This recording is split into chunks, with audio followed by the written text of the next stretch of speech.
Voilà. Bonjour à toutes et tous.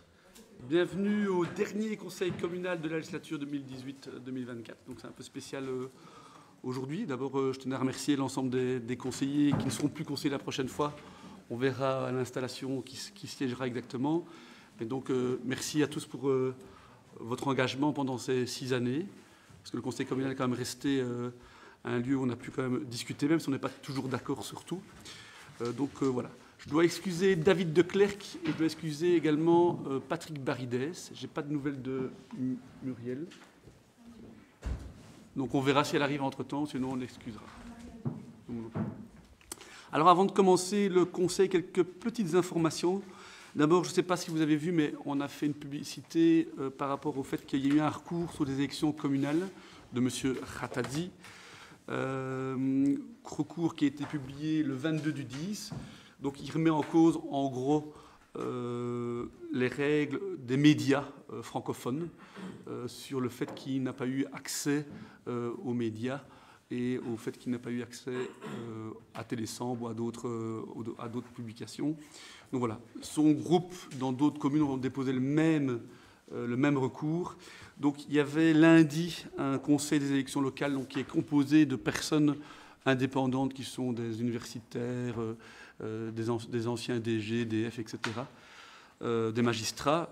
Donc on attend le recours, on attend la décision du recours, mais voilà, on verra. Moi, je suis assez confiant par rapport au résultat, vu que en fait, il n'y a rien qui est reproché à la commune d'Evreux-Lierre, c'est plutôt la manière dont les médias traitent les petites listes citoyennes.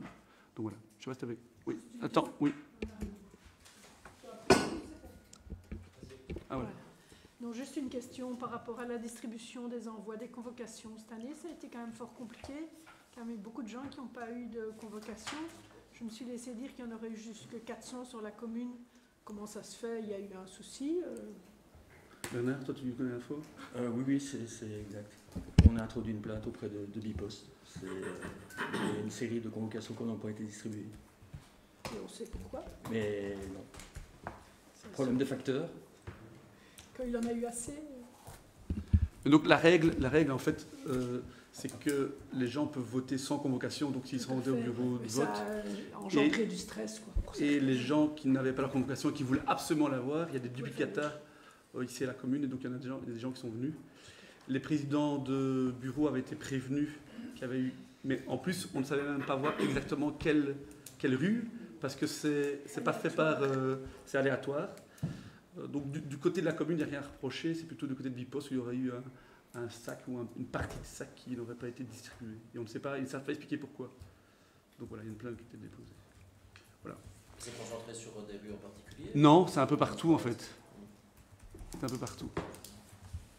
Mais il n'y a personne qui a été refusé, qui n'a pas sa convocation, et même des personnes qui n'ont pas leur carte d'identité, si on arrive à... Si quelqu'un atteste qu'ils sont la bonne personne, où ils peuvent quand même venir alors à la commune, attester qui ils sont, et puis retourner au bureau de vote. Voilà. Autre divers par rapport à ça, vous avez vu qu'il y a eu un tout de boîte qui a été lancé par la commune. Il y aura 3 réunions citoyennes et une journée de l'arbre. Donc il y a la réunion citoyenne le 21 novembre à 20h concernant la prévention liée à la criminalité. Donc vous n'êtes pas censé savoir qu'il y a une sorte de pic de criminalité ces 2-3 dernières semaines, voire derniers mois. L'idée est de recontextualiser, mais également d'expliquer un peu les trucs et astuces qu'on peut mettre en place. On avait déjà fait ce genre de réunion il y a 4 ou 5 ans, notamment pour mettre en place les voisins veille et également tous les services que la police offre. Il y a aussi la journée de l'arbre le 23 novembre au complexe sportif de 9h30 à midi. Et donc on fait chaque année, une année sur 2, on travaille avec Pont-à-Celle. Donc l'après-midi, si vous voulez avoir un arbre, il faudra aller à Pont-à-Celle, c'est à Viéville. Mais au matin, c'est le chantier participatif, c'est le résultat du concours Ciboulette et Pâquerette. Et il y a également un enfant en arbre, donc les enfants, enfin les parents des enfants peuvent venir, les nouveau-nés peuvent venir chercher leur arbre. Le 13 novembre, donc ça c'est bientôt, à 19h, il y a une réunion publique par rapport à Corénov. Ça fait 3 ans ou 4 ans qu'on travaille avec Corénov, qui est une coopérative qui travaille avec eux. C'est un partenariat avec Genappe et les Bonvillers. Et donc Corénov s'occupe de donner des conseils et de suivre les travaux chez les particuliers. Et on a déjà isolé 60 ou 80 maisons grâce à ces travaux. Donc c'est vraiment un suivi des chantiers fait par Corénov. Et donc on prend un peu les gens par la main dans les dédales d'administration wallonne pour obtenir des subsides et pour expliquer comment pouvoir isoler sa maison. Et le 10 décembre à 19h, il y aura une réunion sur les compteurs intelligents. Il y aura une obligation d'ici 5 ans que tous les bons Villersois, les Wallons et les Belges passent au compteur intelligent en 2029 de mémoire. Et donc, ORES commence à en placer chez les gens pour ceux qui le souhaitent. Et donc, c'est un peu donner les avantages et les inconvénients du compteur intelligent et permettre aux gens qui voudraient déjà passer au compteur intelligent de faire la demande. Donc ça, c'est pour les divers. Il y a également, juste rappeler aux chefs de groupe que le 2 décembre et aux futurs conseillers communaux, il y aura la séance d'installation à 19h30. C'est partout en Wallonie, dans toutes les communes, qui est plutôt une séance protocolaire du conseil communal. Donc c'est là que le pacte de majorité est voté, c'est là qu'il y a l'installation des conseillers communaux. Petite subtilité cette année-ci, enfin cette législature-ci, c'est que les conseillers de police et les conseillers CPS doivent être désignés au même conseil. Donc c'était changé dans la circulaire du ministre Collignon. Donc ça fait 6 mois ou 1 an que ça a été décidé. Et donc par rapport à ça, juste vous informer que les candidatures au conseil de police et au conseil de CPS doivent être remis le 18 novembre. Et alors, on a fixé une date en fonction de notre agenda, parce que je dois être là et Bernard doit être là, pour accueillir les candidatures. Et donc, c'est de 8h30 à 9h30. Je ne sais pas s'il y a quelqu'un de chez... Oui, le lundi 18 novembre, de 8h30 à 9h30. Si ce n'est pas possible... Oui. Donc, si tu me dis que... Je vais envoyer une note d'information. Donc, il y a 3 conseillers de police... Avec le jour, l'heure. Il y a 3 conseillers de police à désigner, 2 citoyens avec effectif suppléant et un MRIC, un effectif et un suppléant. Alors, le vote est un peu bizarre parce qu'il faut voter par pool, c'est un truc un peu spécial, ça vient du ministère de l'Intérieur au niveau fédéral. Et après, il y a 9 conseillers CPS à désigner, 6 citoyens et 3 MRIC, sachant qu'il faut 2 tiers, 1 tiers de gens différents, et tu peux avoir 1 tiers, 2 tiers aussi des membres qui cumulent conseillers CPS et conseillers communaux. Donc, peut être conseiller communal. Maximum 1 tiers. Donc, en gros, le MRIC peut désigner une personne qui pourrait cumuler les 2, si vous le souhaitez. Donc, on peut envoyer le conseil de police, quelqu'un qui n'est pas conseiller. Non, le conseiller de police est obligé d'être conseiller communal. Oui. Et conseiller CPS, tu n'es pas obligé de prendre des conseillers CPS. Ah, pardon, je mets ton micro. Donc c'est bien ça, au CPS, c'est 1 conseiller et 2 non-conseillers. Mais tu pourras même avoir 3 non-conseillers. Oui, d'accord. Tu n'es pas obligé d'être conseiller communal pour être conseiller CPS. Tu n'es pas obligé d'être élu pour être conseiller CPS. Donc voilà. Et alors, il y aura la mise en place, donc aussi c'est une nouveauté par rapport à cette législature-ci. Le 9 décembre, il y aura la mise en place du conseiller CPS. Et c'est aussi un peu protocolaire. Avant, c'était au mois de janvier, je pense. C'était ça. Ouais. Non, tout est ramené dans ce laps de temps. Et après, il y aura un conseil communal normal, le 16 décembre, avec les nouveaux conseillers, le nouveau collège, et la présentation du budget 2025, la note de politique communale, etc. Voilà un peu où on en est. Par rapport à la séance du... Oui. Pardon ? Oui, j'ai encore une question. Oui. C'est pas 10 conseils par an qu'on doit avoir. Oui, c'est ce qu'on aura. Ça, parce que selon moi, on était le 7e ici. Non. Non ? On en a fait 2 au mois d'avril, en fait. Parce qu'on a fait un conseil exceptionnel par rapport à Charleroi Métropole, oui, par rapport ça comptait, même si c'était un seul point, ça compte quand même. Oui, c'est un conseil. Donc il faut faire 10 conseils communaux. Donc on sera bien à 10. Alors, la séance de ce jour. Avant de commencer la séance de ce jour, vous avez reçu un mail, l'ensemble des conseillers ont reçu un mail par rapport au fait d'ajouter un point en urgence. Il faut la majorité des 2 tiers pour pouvoir l'ajouter. On ne parle pas encore du contenu du point, c'est juste l'ajouter. C'est un marché de fourniture pour le petit matériel et les machines. Pourquoi on passe en urgence ? Parce que c'est lié au vol qu'il y a eu en gare. Je ne sais pas si vous en avez entendu parler. Il y a eu un vol entre le 2 et le 3 octobre, malgré tout le système d'alarme qui était là malgré l'ensemble. On pourra en reparler peut-être après si vous souhaitez. Et donc là, il faut que les ouvriers puissent travailler, parce qu'on a eu quand même pas mal de prises, entre guillemets. Et donc l'idée, c'est de voter pour l'urgence. Je ne sais pas s'il y a des remarques par rapport à ça. Non? Anne? Oui. Oui. Oui. Oui. Oui. Oui. Oui. Oui. Oui. Oui. Oui. Oui. Oui. Oui. Oui. Oui. Et oui. Alors, on peut commencer alors la séance du conseil communal normal. Et donc, il y a le PV du 24 juin. Souvenez-vous, quand on s'était vu, je m'étais engagé à vérifier les points 30, 31, 33 et 34 du conseil qui étaient liés à la mobilité par rapport au fait qu'on devait vérifier les largeurs, respectaient bien les largeurs pour faire passer les agriculteurs. Donc, c'était rue de la Chapelle, rue de Chasseur, de mémoire, et rue du Warchet. Et donc, ça a bien été, c'était bien le cas. On les a d'ailleurs mis déjà depuis le mois de septembre et ça fonctionne assez bien, même si au départ, il y avait eu quelques grincements dedans.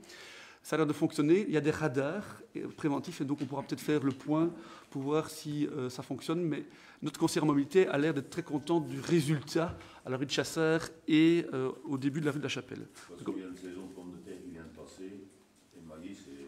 On n'a personne qui... Donc voilà. Donc, simplement pour ça, pour le PV, ou sinon, je ne sais pas s'il y a des remarques. Je propose de voter Anne. Oui. Oui. Oui. Oui. Oui. Oui. Oui. Oui. Oui. Oui. Oui. Oui. Oui. Oui. Et oui. Le point de une interpellation citoyenne, une prise d'acte d'irrecevabilité de M. Ratazzi. C'était la 3e de l'année. Et M.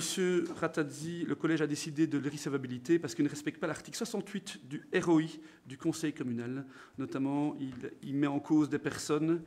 Il n'y a pas un libellé exact des questions posées et il n'y a pas d'indication de son identité, de son adresse, sa date de naissance, comme le veut le ROI. Donc voilà, donc c'est irrecevable, donc on ne l'a pas invité cette fois-ci. Peut-être que la fois prochaine, on le verra.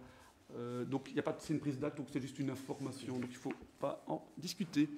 Le point 3 concerne la décision de l'autorité de tutelle des communications. Donc il y a toute une série de communications. Donc c'est par rapport à différents règlements, à différents marchés, à différentes taxes sur qu'on a validées au conseil communal. Je ne sais pas s'il y a des remarques par rapport à ça. Ah oui, moi j'ai une remarque par rapport au courrier du CRAC qui est arrivé donc, pour la 4e fois. Et donc je sais qu'on nous dit que les finances vont fort bien, je m'en réjouis, si ce n'est que moi je suis conseillère depuis 12 ans, et en 12 ans, ça n'est que même que depuis 2 ans qu'on reçoit ce genre de courrier, on en reçoit 4 en 2 ans, c'est quand même pas anodin, avec chaque fois écrit avis soit réservé, soit avis défavorable, trajectoire budgétaire faible, avec épuisement rapide des provisions, donc... permet-nous, il nous semble vraiment que c'est notre rôle en tant que conseiller, alors qu'on soit d'opposition ou vous conseillez de la majorité, je pense que c'est important que nous lisions ces documents. On a un travail à faire quand on vient ici, et ça fait partie de ce travail que de lire tous ces documents. Et encore une fois, moi, en 12 ans, j'ai jamais vu ça, et donc je m'interpelle. Alors tu vas sans doute encore me dire que c'est pas très important, etc., mais... ça n'est jamais arrivé, ça arrive au budget 2023, au budget 2024, à l'AMB première 2023 et encore une fois cette fois-ci. Donc voilà, permet-nous de nous inquiéter. Je m'attendais à la remarque. Donc oui, je m'en doute, mais elle est légitime, me semble-t-il. Elle est légitime, mais je vais te dire que, heureusement, à l'AMB2, nous n'aurons plus cette remarque. Parce que dans le budget 2024, nous allons rembourser le CRAC. Les 36 000 € liés à ça, je suppose que vous l'avez vu dans le budget.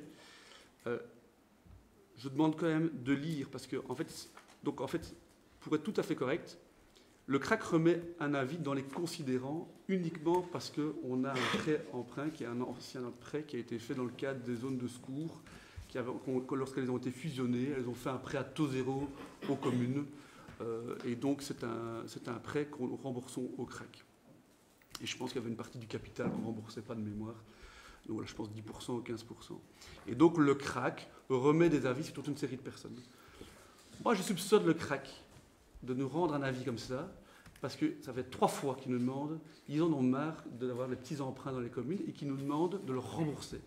Et donc je pense que pour nous embêter, je pense réellement, ils mettent un considérant à chaque fois qui est assez désagréable, et je le reconnais. Quand même, là c'est une décision, donc c'est la tutelle, il faut faire la différence entre le CRAC et IAS. Le CRAC donne un avis, c'est l'IAS qui propose et c'est le ministre qui signe les arrêtés. L'AMB 2024 a été validée.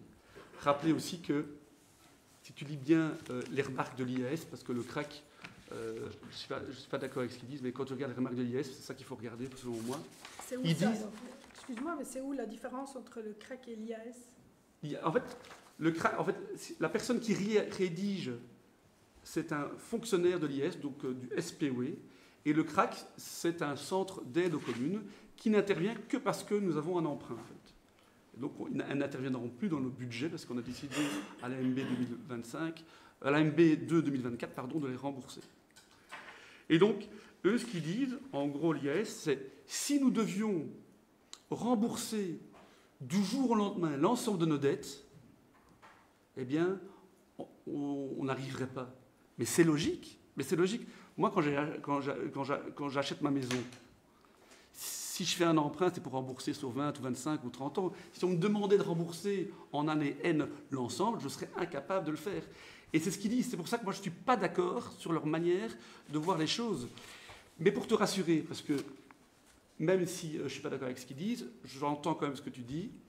Ce qui est proposé, ce qui va être proposé la fois prochaine, et j'ai demandé que le directeur financier travaille dessus, c'est qu'on puisse vous présenter une trajectoire budgétaire jusqu'au moins 2030, donc sur les 5 années à venir, pour vous montrer, en fait, que pour les 5 années à venir, en utilisant les provisions et en faisant des hypothèses, c'est-à-dire de dépenses supplémentaires, de transferts, des hypothèses de dépenses de personnel, de fonctionnement et de dette, eh bien, que les provisions vont permettre pendant ces 6 années à venir de faire le buffer, entre guillemets.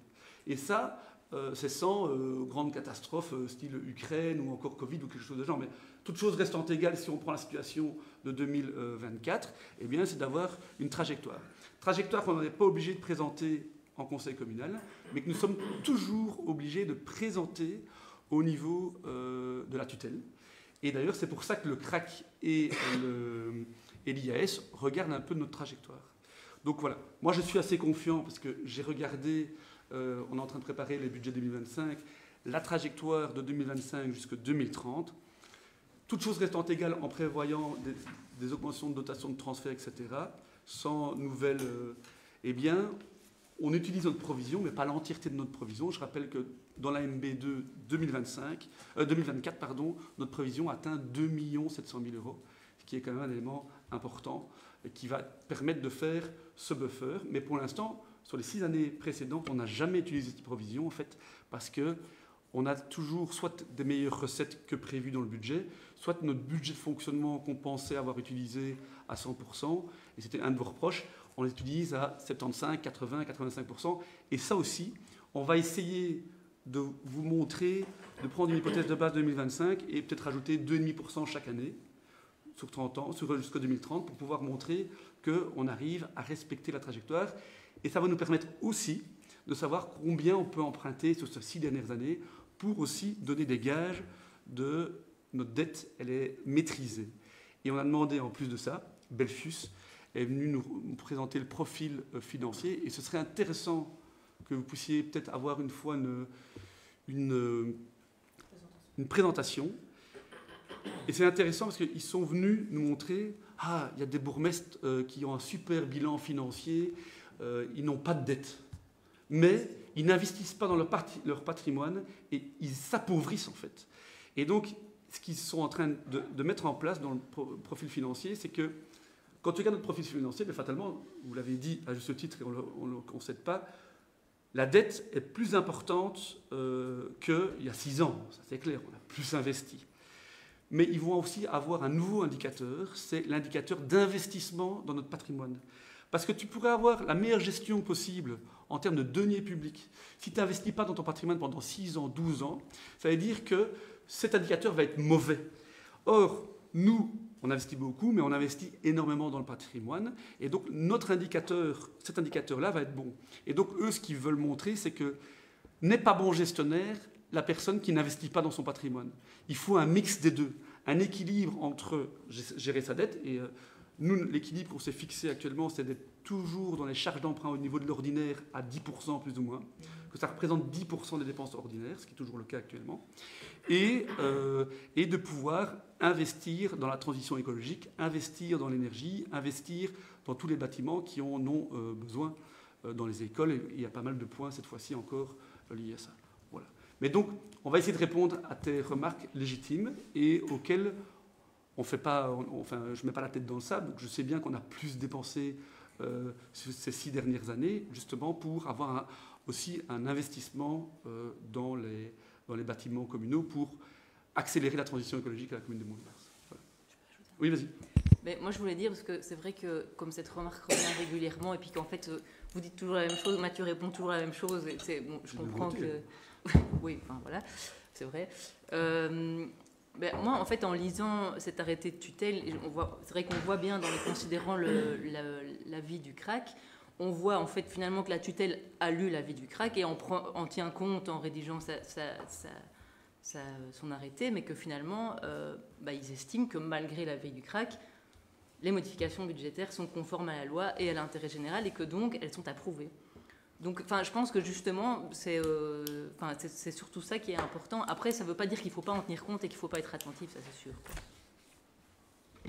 Voilà. Pardon, vas-y. Oui, merci. Oui, j'entends bien. Donc, j'ai bien compris que pendant 5 ans, on va donc utiliser la provision pour essayer de faire ce buffer, comme tu dis. Peut-être pas. Peut-être pas, mais voilà. Mais donc, encore une fois, je reviens sur ces courriers de la tutelle et je peux entendre que je serais très intéressée, effectivement, d'entendre les commentaires de Belfius. Mais ça veut dire que pendant 5 ans, on va utiliser ça pour... partiellement, en tout cas, éponger cette dette qu'il faut payer. On est bien d'accord, c'est un peu ça aussi. La dette, il y a des dépenses de fonctionnement, oui, transfert, mais tu l'as dit, les dépenses de fonctionnement, elles sont restées les mêmes. Vous avez beaucoup investi, la dette a augmenté, ok, on entend bien, patrimoine, etc. Donc ça veut dire que pendant 5 ans, cette provision va nous aider à rembourser cette dette. Mais la dette, elle ne va pas s'arrêter dans 5 ans. Donc après... ça veut dire que pendant les 5 ans qui viennent, il faut quand même faire attention à continuer à provisionner parce qu'après, la dette, elle va continuer à s'étendre. Et c'est bien ce que le courrier dit, il faut penser au remboursement au-delà des 5 ans. Et donc tu as plusieurs éléments. Attends, c'est la première chose que je voulais dire. Et la deuxième, j'entends bien, Anne-Laure, que ce courrier, il faut peut-être le prendre de loin, etc. J'ai pris le temps de les mettre tous les 4 les uns à côté des autres. Je vois bien qu'il y a des phrases bateaux qui reviennent, tip-top, c'est des programmes, tout ça sort. Il y a quand même une chose qui change dans le dernier, c'est qu'on demande cette fois-ci de répondre et on demande quelles mesures structurelles va-t-on mettre en place. Donc, je veux bien, mais c'est quand même écrit. Voilà. Et donc, moi, encore une fois, en tant que conseillère de l'opposition, ça me semble mon rôle que de relever ce genre de points. Oui, il n'y a pas de souci. Mais dis-toi qu'on ne met pas la tête dans le sable et que la gestion budgétaire et financière des communes est la principale activité, entre guillemets, du bourgmestre pour faire en sorte que le pot reste droit, où on est très très fort sollicité, mais convenons entre nous qu'on a dû réinvestir dans certaines missions qui n'étaient pas faites ou dans des bâtiments qui n'étaient plus faits depuis longtemps. Et donc là, en fait, qu'est-ce qui va se passer ces 6 prochaines années? C'est qu'on va revenir à des emprunts moins importants, et on va faire moins de travaux. Pourquoi? Parce qu'en fait, on aura investi via des subsides communs, on aura terminé le château de Belair, j'espère un jour.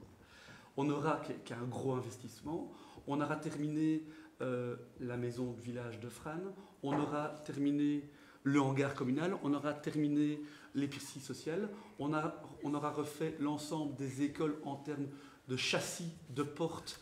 Et donc, notre patrimoine est à niveau. Et c'est pour ça aussi que nos dépenses de fonctionnement sont maîtrisées. C'est parce qu'en fait, on commence à recueillir le fruit des panneaux photovoltaïques qu'on a mis, de l'isolation qu'on a fait, de l'investissement qu'on a fait sur les LED et les lampadaires publics. Et donc voilà. Mais donc, il est clair qu'on ne peut pas, si c'est ça que tu veux entendre, entre guillemets, on ne peut pas continuer à dépenser autant chaque année. Et ça, on en est bien conscient. Mais là, on a redonné un coût pour remettre, on va dire, les bâtiments à niveau. Et maintenant, il va falloir... Mais la seule chose que moi, je veux savoir, c'est combien je peux encore emprunter. Parce que la commune, quoi qu'il se passe, va devoir toujours emprunter. Et je rappelle aussi que n'hésitez pas à aller voir ce qui se passe dans d'autres communes. Je sais bien qu'on est au Bonvillers, où les grandes villes, ou toute une série même de communes rurales empruntent via le plan oxygène de la commune, de la région wallonne, pour payer des dépenses de fonctionnement, de personnel ou de transfert, ce qui est totalement en dehors de toute règle qui existe de bonne gestion. Et donc, on n'est pas du tout à ce stade-là. Donc, moi, je tiens quand même à rassurer les gens en disant, voilà, du jour au lendemain, la commune, il va rien se passer à la commune. Donc voilà, il faut aussi donner des messages rassurants. Voilà. Mais donc, rendez-vous à l'initiale 2025 pour voir ce tableau. Merci. J'espère Voilà. que tout ça se vérifiera bien. Voilà. C'est une communication, donc il n'y avait pas de vote. Puis il y a encore une autre communication, donc c'est une situation de caisse au 30 juin 2024. C'est en fait, en gros, le directeur financier atteste que les soldes des comptes financiers de la comptabilité correspondent aux soldes de comptes ouverts auprès des banques. Ce qui est assez rassurant. Donc voilà, c'est une communication. C'est une obligation du Code de la démocratie locale de passer par rapport à ça. Budget 2024, la modification budgétaire. Bon, on a déjà eu un peu le débat budgétaire. Vous rappelez qu'on est à l'équilibre à l'exercice propre, que le résultat global est positif à 17 000 €. On a eu quelques ajustements de dépenses de personnel et de fonctionnement, qu'on a des dépenses de transfert qui augmentent légèrement pour la fabrique d'église, qui a un subside exceptionnel à la RSF de 5 000 € pour, on va dire, gérer le fait qu'ils ne puissent pas faire de bar actuellement, parce que comme le bar est vraiment en face, le bar temporaire, la cafétéria temporaire est en face, on ne leur permet pas de faire un bar, et donc au vu des travaux qu'ils ont, ils n'ont pas de rentrée. Et donc voilà. Il y a également la mise en place de provisions qui augmentent, donc ça c'est une bonne nouvelle. Donc on passe de 2,3 millions à 2,7 millions. Il y a les dépenses d'emprunt qui diminuent, donc ça veut dire qu'on a moins emprunté, donc ça c'est positif. Il y a des recettes de l'IPP, et donc ça c'est un peu la bonne nouvelle. Ça veut dire qu'on a 363 000 € supplémentaires, et on a reçu les projections, et ça va faire partie de la fameuse ligne du temps sur les 6 années. Les projections à l'IPP au Bonvillers sont assez favorables. Ça veut dire quoi? Ça veut dire que le revenu moyen des habitants des Bonvillers, eh bien, il est plus élevé que la moyenne, et il ne cesse de grandir. Il grandit aussi parce qu'il y a eu l'indexation des salaires. Ça veut dire que aussi, nous, on a aussi des dépenses supplémentaires, nous, communes. Et alors, il y a un élément important qui, à mon avis, doit plaire à toutes les personnes qui souhaitent qu'on emprunte moins, c'est le fait qu'on rapatrie des budgets de l'ordinaire vers l'extraordinaire pour moins emprunter. Et ça fait partie d'un travail qu'on a commencé ici en 2024. On avait déjà fait ce travail pour 100 000 € à la MBA. Ça, c'est pour l'ordinaire. Et pour l'extraordinaire, le résultat global est à 23 000 €. Il y a des augmentations de dépenses d'investissement. Donc il y a des machines qui sont liées finalement au point d'urgence que nous avons mis, qui sont le matériel supplémentaire que nous achetons suite au vol dans le hangar. Pour rappel, pour ce dossier-là, on est assuré. La dernière fois qu'on avait volé dans le hangar, on avait récupéré quasiment la même chose, même je pense un peu plus, de la valeur. Donc on avait volé pour 30 000 €, et je pense qu'on a récupéré 36 000 € de mémoire. On espère que cette fois-ci, ce sera aussi le cas. Il y a également la rue du Caveau qui coûtera un peu plus cher. Il y a des diminutions de recettes en emprunt. Et alors, il y a le remboursement anticipatif au CRAC, c'est les fameux 36 000 € dont je parlais tantôt, qui nous permettent finalement de remplir ce que le CRAC veut, c'est ne plus gérer les petites communes avec des emprunts qui ne leur servent à rien. Voilà. Il y a eu la commission article 12. Voilà. Je ne sais pas s'il y a des remarques. Voilà. Vas-y. Attends, Oui, il me semble, si j'ai bien compris l'AMB, il y a aussi le retrait du second pilier. Il y a le retrait du second pilier. Donc c'était un préfinancement pour les pensions des employés dans le futur. Tu nous avais bien expliqué qu'il était urgent de commencer à provisionner pour ça, et donc on arrête cette année, on ne le fait pas. Non, en fait, on ne sera pas le faire parce que ça demande, c'était lié à la validation des règlements, statuts, pécuniers, etc., qui ont été validés par la tutelle au mois de septembre, mi-août, dans ces eaux-là. Ensuite, après ça, qu'est-ce qu'il faut faire? Il faut refaire tout un barnum au niveau du COCOBA, et donc l'idée, c'est qu'on va commencer alors en 2025. Donc il est toujours prévu de le faire. Il a toujours été convenu de le faire en parallèle du règlement. On pensait que le règlement allait venir de manière supplémentaire, mais ils ont demandé un délai de 40 jours supplémentaires, de 15 jours, pardon. Et donc finalement, on voulait le faire, mais ça c'est trop court parce qu'il y a des délais, on va dire, légaux au niveau des syndicats pour pouvoir en fait négocier ce deuxième pilier. C'est une obligation. Oui, je ne sais pas si je l'ai toujours. Si. Oui. C'est la fameuse histoire où il faut revoir le cadre complètement. C'est ça, par rapport. Donc, à partir du moment où les statuts pécuniaires, etc., sont validés, il faut aussi revoir tout le cadre, c'est ça? Refixer le cadre. Ce sera après le cadre, oui. Mais ça n'a rien à voir avec le deuxième pilier, le cadre. Oui. Le deuxième pilier, on le fait pour les contractuels.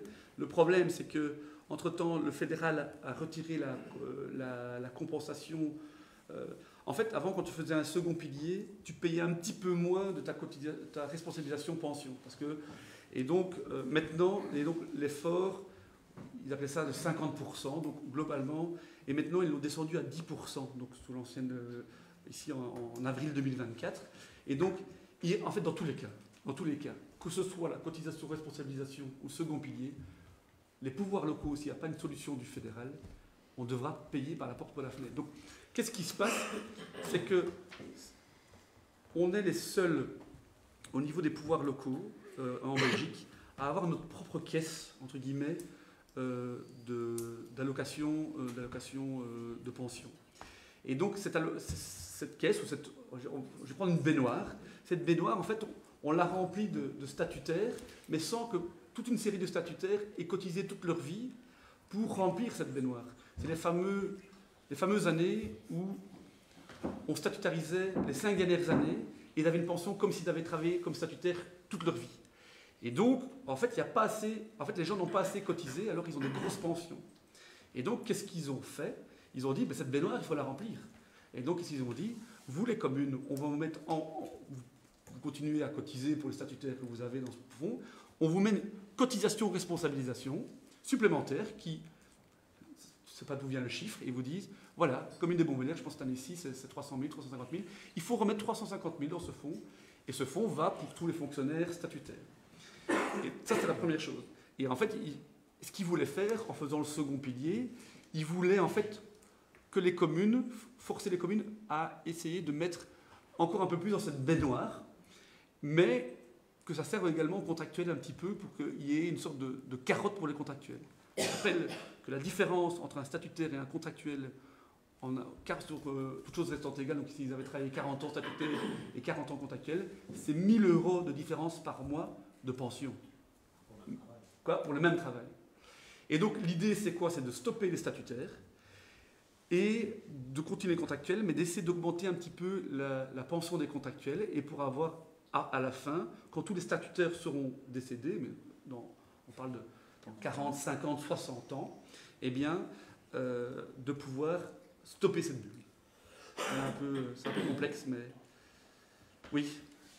Donc voilà. Donc ça a bien été retiré, mais sera remis à l'initial 2025. D'accord. Et donc pour le budget 2025, c'est faisable, on saura le mettre. Tout à fait. Merci.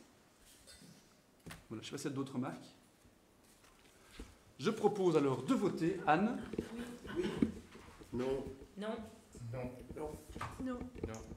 Non. Oui. Oui. Oui. Oui. Oui. Oui. Oui. Et oui. Le point 6 concerne la régie foncière. Ça, c'est les comptes de l'exercice 2023. Et donc, ils sont positifs de 202 000 €. Et donc, ça c'est de nouveau un élément positif parce qu'on va pouvoir le mettre à un moment dans le budget 2025. Donc, ça va venir gonfler soit la provision ou soit la non-utilisation de la provision. Donc, voilà. Donc, on a des reliquats. Pour rappel, la régie foncière, c'est un peu un véhicule financier qui permet de donner des budgets extraordinaires vers l'ordinaire, je vais l'appeler comme ça. Et c'est un reliquat des années 70, je pense, qui s'occupait des droits de chasse sur Frasnes, des fermages sur Frasnes.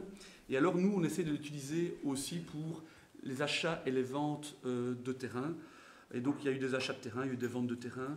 Et c'est là aussi qu'on a le subside maillage bleu, maillage vert. Souvenez-vous, on a une volonté d'acheter le terrain d'ASWDE à Villers-Perroin.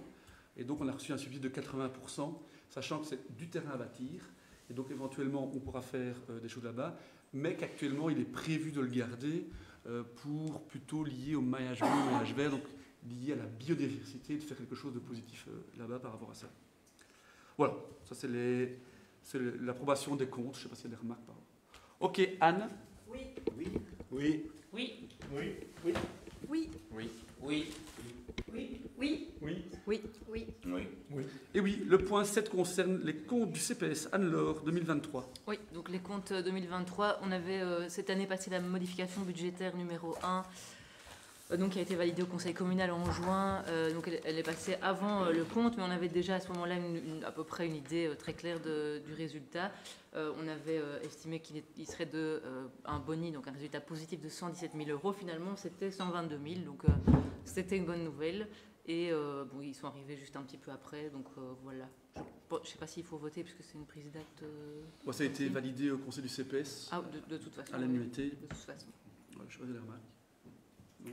C'est une prise d'acte, donc on peut avancer. Le point 8 et le point 9 sont liés. C'est le taux de couverture du coût de gestion des déchets. Et donc c'est l'estimation du budget 2025. C'est pour voir si on respecte le coût vérité. Et le deuxième concerne le règlement de taxe qui change. Tout à fait. Et donc, le coût vérité, je rappelle juste brièvement ce que c'est. Donc, on est obligé par la législation de répercuter sur les taxes relatives au ramassage, au traitement des déchets. On est obligé de répercuter entre 95% et 110% des dépenses que nous avons pour ces... dans ces domaines-là. Alors l'estimation, donc, elle est basée sur des calculs qui nous sont fournis par Tibi, puisqu'évidemment les dépenses en matière de gestion des déchets chez nous, c'est lié à l'intercommunal Tibi, donc c'est Tibi qui fournit ces chiffres. Et sur base donc, de ces chiffres, il est estimé à 106% pour 2025. Donc ça veut dire qu'on est dans les clous. Alors, cette estimation tient compte du nouveau règlement donc, qui passe, qui est donc le point 9. S'il n'y avait pas eu ce nouveau règlement, c'était un tout petit peu moins, mais voilà. Je ne sais pas si on vote les deux en même temps, je fais les deux en même temps. Oui, on fait les deux en même temps. Voilà. Alors, le point 9, c'est donc le règlement taxe pour les déchets ménagers. Donc en fait, dans ce règlement, on propose, donc on en avait déjà parlé, je pense, la dernière fois, une indexation des montants de manière annuelle de 2%. Pour tenir compte de toute façon de l'indexation qu'on a dans les dépenses de Tibi. Et plutôt que de tous les 4 ans ou tous les 3 ans quand on a un peu moins de chance, voire parfois même plus régulièrement, de devoir revoir pour être sûr d'être vraiment dans les clous pendant quelques années, de se dire en fait c'est plus sain, comme dans plein d'autres domaines, de simplement prévoir une indexation automatique des montants qui sont prévus. Et donc ici, ça nous donne, je ne sais pas si je veux passer tous les chiffres en revue, mais pour une personne, on est à 83,64 €, donc il s'agit bien de la taxe forfaitaire, hein, donc le montant forfaitaire que chaque personne va payer pour le service Tibi de base, à savoir un certain nombre de déchets, je pense que c'est 30 kg de déchets résiduels et 40 kg de déchets organiques. Et donc, en fonction... voilà, pour 12 levées de déchets résiduels et 18 levées de déchets organiques. Donc, pour avoir ce service de base, ça va coûter 83,64 € pour une personne, 165,24 € pour un ménage de 2 personnes d'une famille monoparentale, 177 € pour un ménage de 2 personnes, 189 € pour un ménage de 3 personnes, etc. Bon, je ne vais peut-être pas passer les chiffres en revue, c'est pas, enfin, tous, c'est voilà. Après, on a fait un peu le calcul par rapport aux autres communes avoisinantes et on est vraiment dans un mouchoir de poche. En fait, si on voit par exemple, même pas forcément, Charleroi est plus cher, donc on est à 83 pour une personne, Charleroi c'est 104 € et eux ils doivent en plus payer encore les sacs. Donc voilà, il y a d'autres exemples comme Fleurus, ils sont à peu près comme nous, mais eux, ils doivent en plus payer les sacs aussi. Donc je pense qu'on reste quand même dans des montants qui sont tout à fait acceptables et logiques, en fait, quand on regarde un petit peu ce qui se passe dans les communes avoisinantes. Peut-être un élément complémentaire à ce qu'Anne-Laure vient de dire. Ici, ça ne concerne que l'année 2025. C'est quand on fera le prochain règlement, on va faire le règlement de 2026 jusqu'à 2030, avec cette indexation automatique de 2% chaque année. Pourquoi 2%? En fait, dans la circulaire budgétaire, ils disent globalement que les dépenses de transfert doivent être augmentées de 2%. Et c'est assez facile quand c'est du personnel, parce que en fait, Tibi, c'est 75 à 95% de personnel, je ne sais plus exactement les proportions, mais c'est énorme. Et donc, on sait qu'à un moment, il va y avoir une indexation automatique des salaires. Et donc, on prévoit plus ou moins 2% par an. C'est un peu ce qu'on fait hors indexation, ce qu'on a connu ces 2 dernières années, parce que c'était un peu des années spéciales. Mais généralement, on augmente de 2% dans les budgets communaux.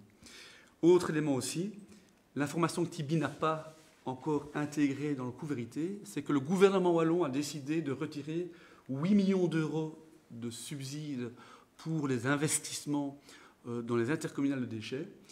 Et c'est suite au fait que chaque niveau de pouvoir doit faire des efforts, eh bien, on sait que ça va avoir un impact où, en fait, Tibi, ils vont venir pendant l'année, ils vont dire, ben, en fait, ce sera peut-être plus 106%, ça peut être 104 ou 103%, parce que ça va avoir un impact.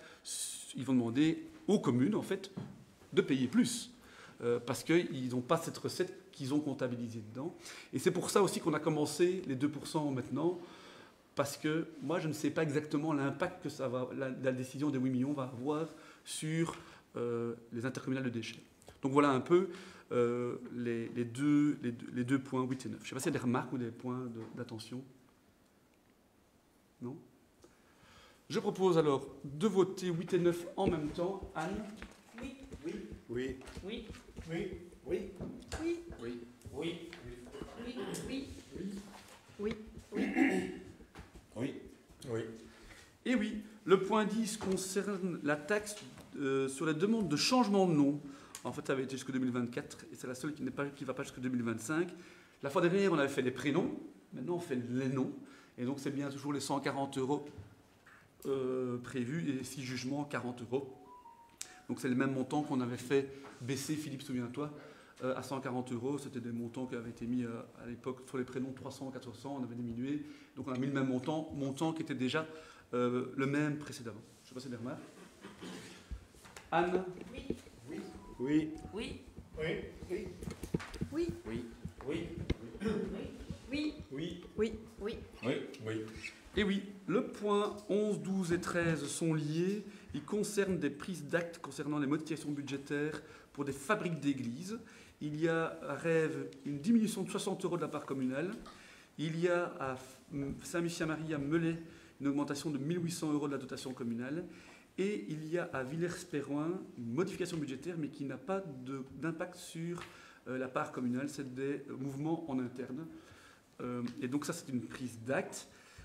Par rapport aux points 14, 15, 16, 17 et 18, et donc il y a les budgets 2025. Et donc ce sont des prises d'acte parce que le délai de tutelle a été dépassé. Et donc il y a la part communale globalement. Et ça, Marie-Cécile, on parlait des trajectoires qu'on veut donner. L'idée aussi, en faisant sa trajectoire, c'est de donner par exemple aux fabriques d'églises, voilà combien vous allez recevoir sur les 6 années, et vous restez dans ce budget. Et vous ne commencez pas à essayer de toujours gratter. Pourquoi ? Nous, les échevins et bourgmestres, on passe notre vie à dire non aux gens, où ils essayent de venir avec des budgets complémentaires pour faire des choses. Et vous aurez remarqué que pour Melay, je ne sais pas si vous avez vu la dotation communale, elle serait de 23 000 €. Il est bien clair que nous allons revoir la fabrique d'église de Melay, et à l'AMB, ça sera diminué. Ah ben, on était sur 8 000 € il y a 2 ans, on a 23 000 €. Ils ont essayé, ok, le délai est expiré, mais je compte bien revenir dedans, parce que l'idée, c'est de donner aux fabriques d'église, en disant, et un peu le même principe, on va figer votre montant en 2025, pas pour Melay, parce qu'on doit revoir, et après, on va vous donner, vous aurez 2% chaque année. Et vous restez dans cette enveloppe. Ça ne sert à rien de venir pleurer à la commune, etc. Vous êtes des gestionnaires, vous devez, et on va essayer de faire ça pour la RCA, on va essayer de faire ça pour l'ensemble des personnes, pour essayer de responsabiliser, un peu comme le gouvernement wallon essaye de faire avec les communes, de les responsabiliser, parce qu'on ne peut plus se permettre d'être entre guillemets à l'aveugle, ou en fonction d'un fabricien qui se réveille, ou en disant oh, j'ai envie de ce projet, etc., on se retrouve avec des montants trop importants. Et donc il faut vraiment avoir une discussion et qu'il y ait un cadre en fait. On veut vraiment un cadre sur les 6 années. Il n'y a pas de surprise pour eux, il n'y a pas de surprise pour nous, et qu'on ne vienne pas. Donc voilà. Et donc pour la fabrique de l'église de Frasnes, c'est une part communale de 16 000 €. Pour la fabrique d'église de Melay, c'est 23 000 €. Rêve, 13 000 €. Villers-Perrouin, 8 000 €, 900. Et Wayaux, c'est la seule qui diminue par rapport au budget 2024, c'est 7 204 €. Voilà par rapport à ça. Si vous le souhaitez, on a fait un tableau sur plusieurs années des comptes et des budgets fabrique d'église, comme ça on peut voir l'évolution. Vous savez toujours que fabrique d'église, c'est quoi? C'est une année sur deux, tu as un pic, l'année d'après, ils dépensent moins. Et donc il faut faire la moyenne des deux pour pouvoir plus ou moins savoir ce qu'ils ont besoin réellement sur une année. Donc voilà, on peut vous l'envoyer si vous le souhaitez. Oui. J'ai juste une question. Tu l'as dit toi-même, c'est important d'entretenir le patrimoine. Comment on va faire alors quand les églises vont avoir des plus gros travaux à faire? Je pense à Villers où il y avait aussi des travaux qui s'annoncent.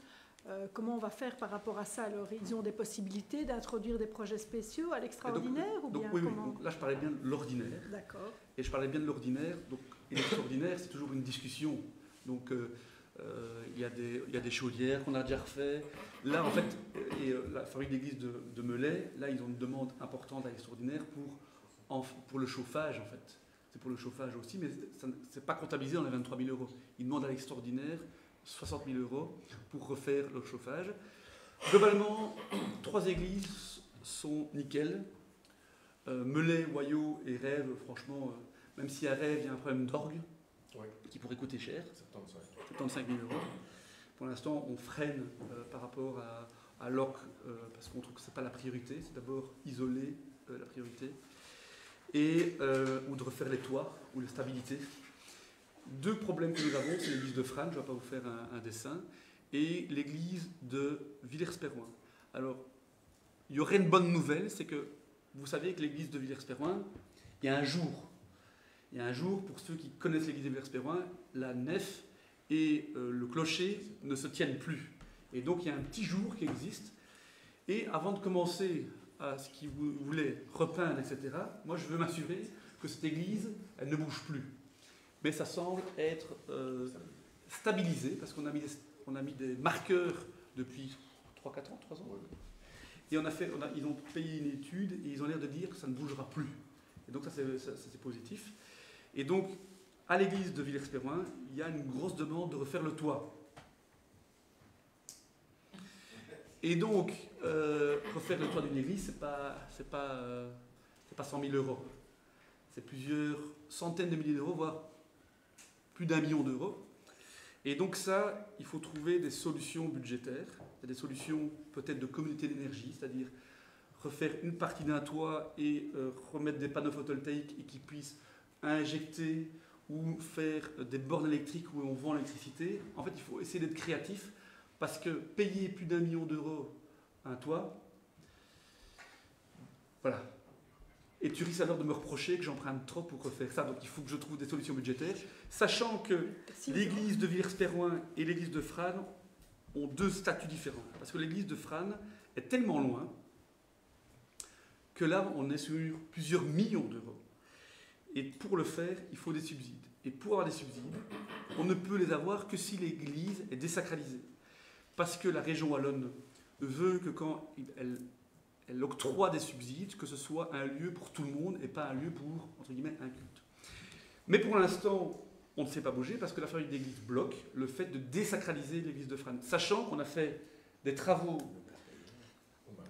au Marais, enfin à la chapelle Notre-Dame du Roux, pour pouvoir accueillir les pèlerins qui venaient, donc il y a plus ou moins 12 tous les 2 semaines, 12 personnes qui vont tous les 2 semaines, parce que l'église, enfin, la chapelle Notre-Dame-du-Roux est largement suffisante pour accueillir toutes ces personnes-là. Et ça fera partie aussi du travail cette législature-ci. Qu'est-ce qu'on fait avec cette église? Mais moi, j'ai besoin d'une imposition, d'une signature des fabriciens qu'ils acceptent de désacraliser. Si je n'ai pas ça, je ne sais pas... si je dépensais 3 millions d'euros sur fonds propres pour refaire l'église de Frasnes pour 12 personnes qui vont dedans, ok, c'est un bâtiment, ok, c'est utilisé pour des grands enterrements, etc. À un moment, l'église de Frasnes a été fermée pendant 1 an. Les gens étaient à Rêves, à Villers-Perron, etc. Il n'y a pas eu, sans mauvais jeu de mots, mort d'homme. Et donc, l'idée aussi, c'est qu'il faut que l'église de Frasnes, comme on a une solution pour eux à Notre-Dame-du-Roux, si on veut faire quelque chose de positif, surtout que les communes sont obligées maintenant de faire un lieu œcuménique pour l'ensemble des sensibilités au niveau... Et donc, le but est quand même de pouvoir, à un moment, désacraliser pour avoir celui. Il ne se passera rien tant que ce n'est pas désacralisé. On n'investira plus dedans. Et donc, à un moment, peut-être qu'on devra la fermer, parce que ce sera insalubre. Mais ça, les fabriciens le savent bien, et donc, il faudra remettre le couvert. Ils étaient d'accord avant le Covid, et puis le Covid, ils ont changé d'avis. Mais entre-temps, nous, on a fait les travaux, on a refait l'électricité, on a refait le chauffage, et on était prêts, là on a arrêté, on était prêts à faire une bande dans le chemin qui mène, une bande en hydrocarboné sur 1,50 m pour permettre aux personnes âgées, en chaise roulante, etc., et d'avoir un cheminement lent pour les personnes âgées. Bon, on a arrêté les frais, parce que nous, on a déjà payé... Il y a un parking devant. Ouais, il y a un parking devant, on était prêts à faire un parking devant aussi. Mais voilà. Donc voilà. Oui. Pardon. C'est bon. Ça fait 12 ans que je suis conseiller communal. J'ai toujours voté oui au budget des fabriques d'église, par principe et surtout parce que bon, le budget ordinaire, comme tu le dis, c'est le budget de fonctionnement. L'extraordinaire, c'est plutôt pour le côté patrimoine et culturel. Je suis très attaché à notre culture, je suis très attaché à notre patrimoine, mais je suis profondément anticlérical et donc du coup je voterai non cette fois-ci. Ok. Alors, la bonne nouvelle, c'est que tu ne seras pas obligé de voter non cette fois-ci, parce que c'est une prise d'acte.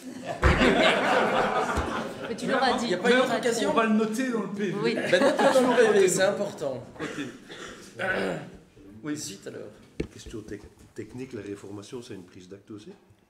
Parce qu'il est mis réformation, le point 11, pour être sûr que c'est toutes des prises d'acte. La réformation ne doit pas être votée.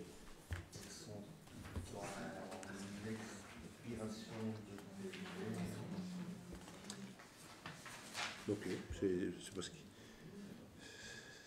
qu'il n'est pas mis prise d'acte. Non, en fait, c'est l'évêché qui décide de changer.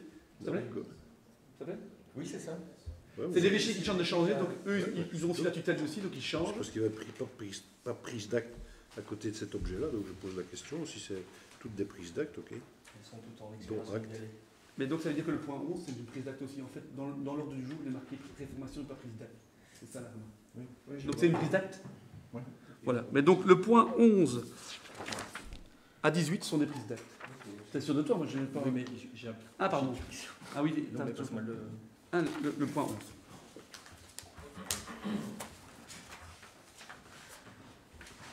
toute façon, on parle de 60 €. Effectivement, il y a vote à ce souvenir. Il y a vote ou pas? Oui. Oui, il y a vote. Je suis dubitatif, mais bon, votons. S'il faut changer quelque chose, on passera en conseil. Voilà. Anne, Comme ça, on va pouvoir voter non pour suivre. pour le point 11, tu peux voter non. C'est 60 € là. Oui. Oui. Oui. Oui. Oui. Non. Oui. Oui. Oui. Oui. Oui. Et oui, alors le point 19. Alors, c'est le règlement général de police et règlement de délinquance environnementale. Oui, tout à fait. Alors, en fait, ici, ce qui s'est passé, c'est qu'on a validé il y a 1 an à peu près, donc le 20 novembre 2023, le règlement sur la préservation de l'environnement. qui était composée de la partie délinquance environnementale et de la partie biodiversité. Et puis, en fait, la partie biodiversité a été refusée. En fait, on a eu un avis négatif de la tutelle sur ce règlement-là. On avait été un peu originaux, on avait tenté des choses, et donc voilà. Ils ont été aussi très constructifs en nous envoyant des idées, tout ça, pour le revoir, mais c'était pas le moment, évidemment.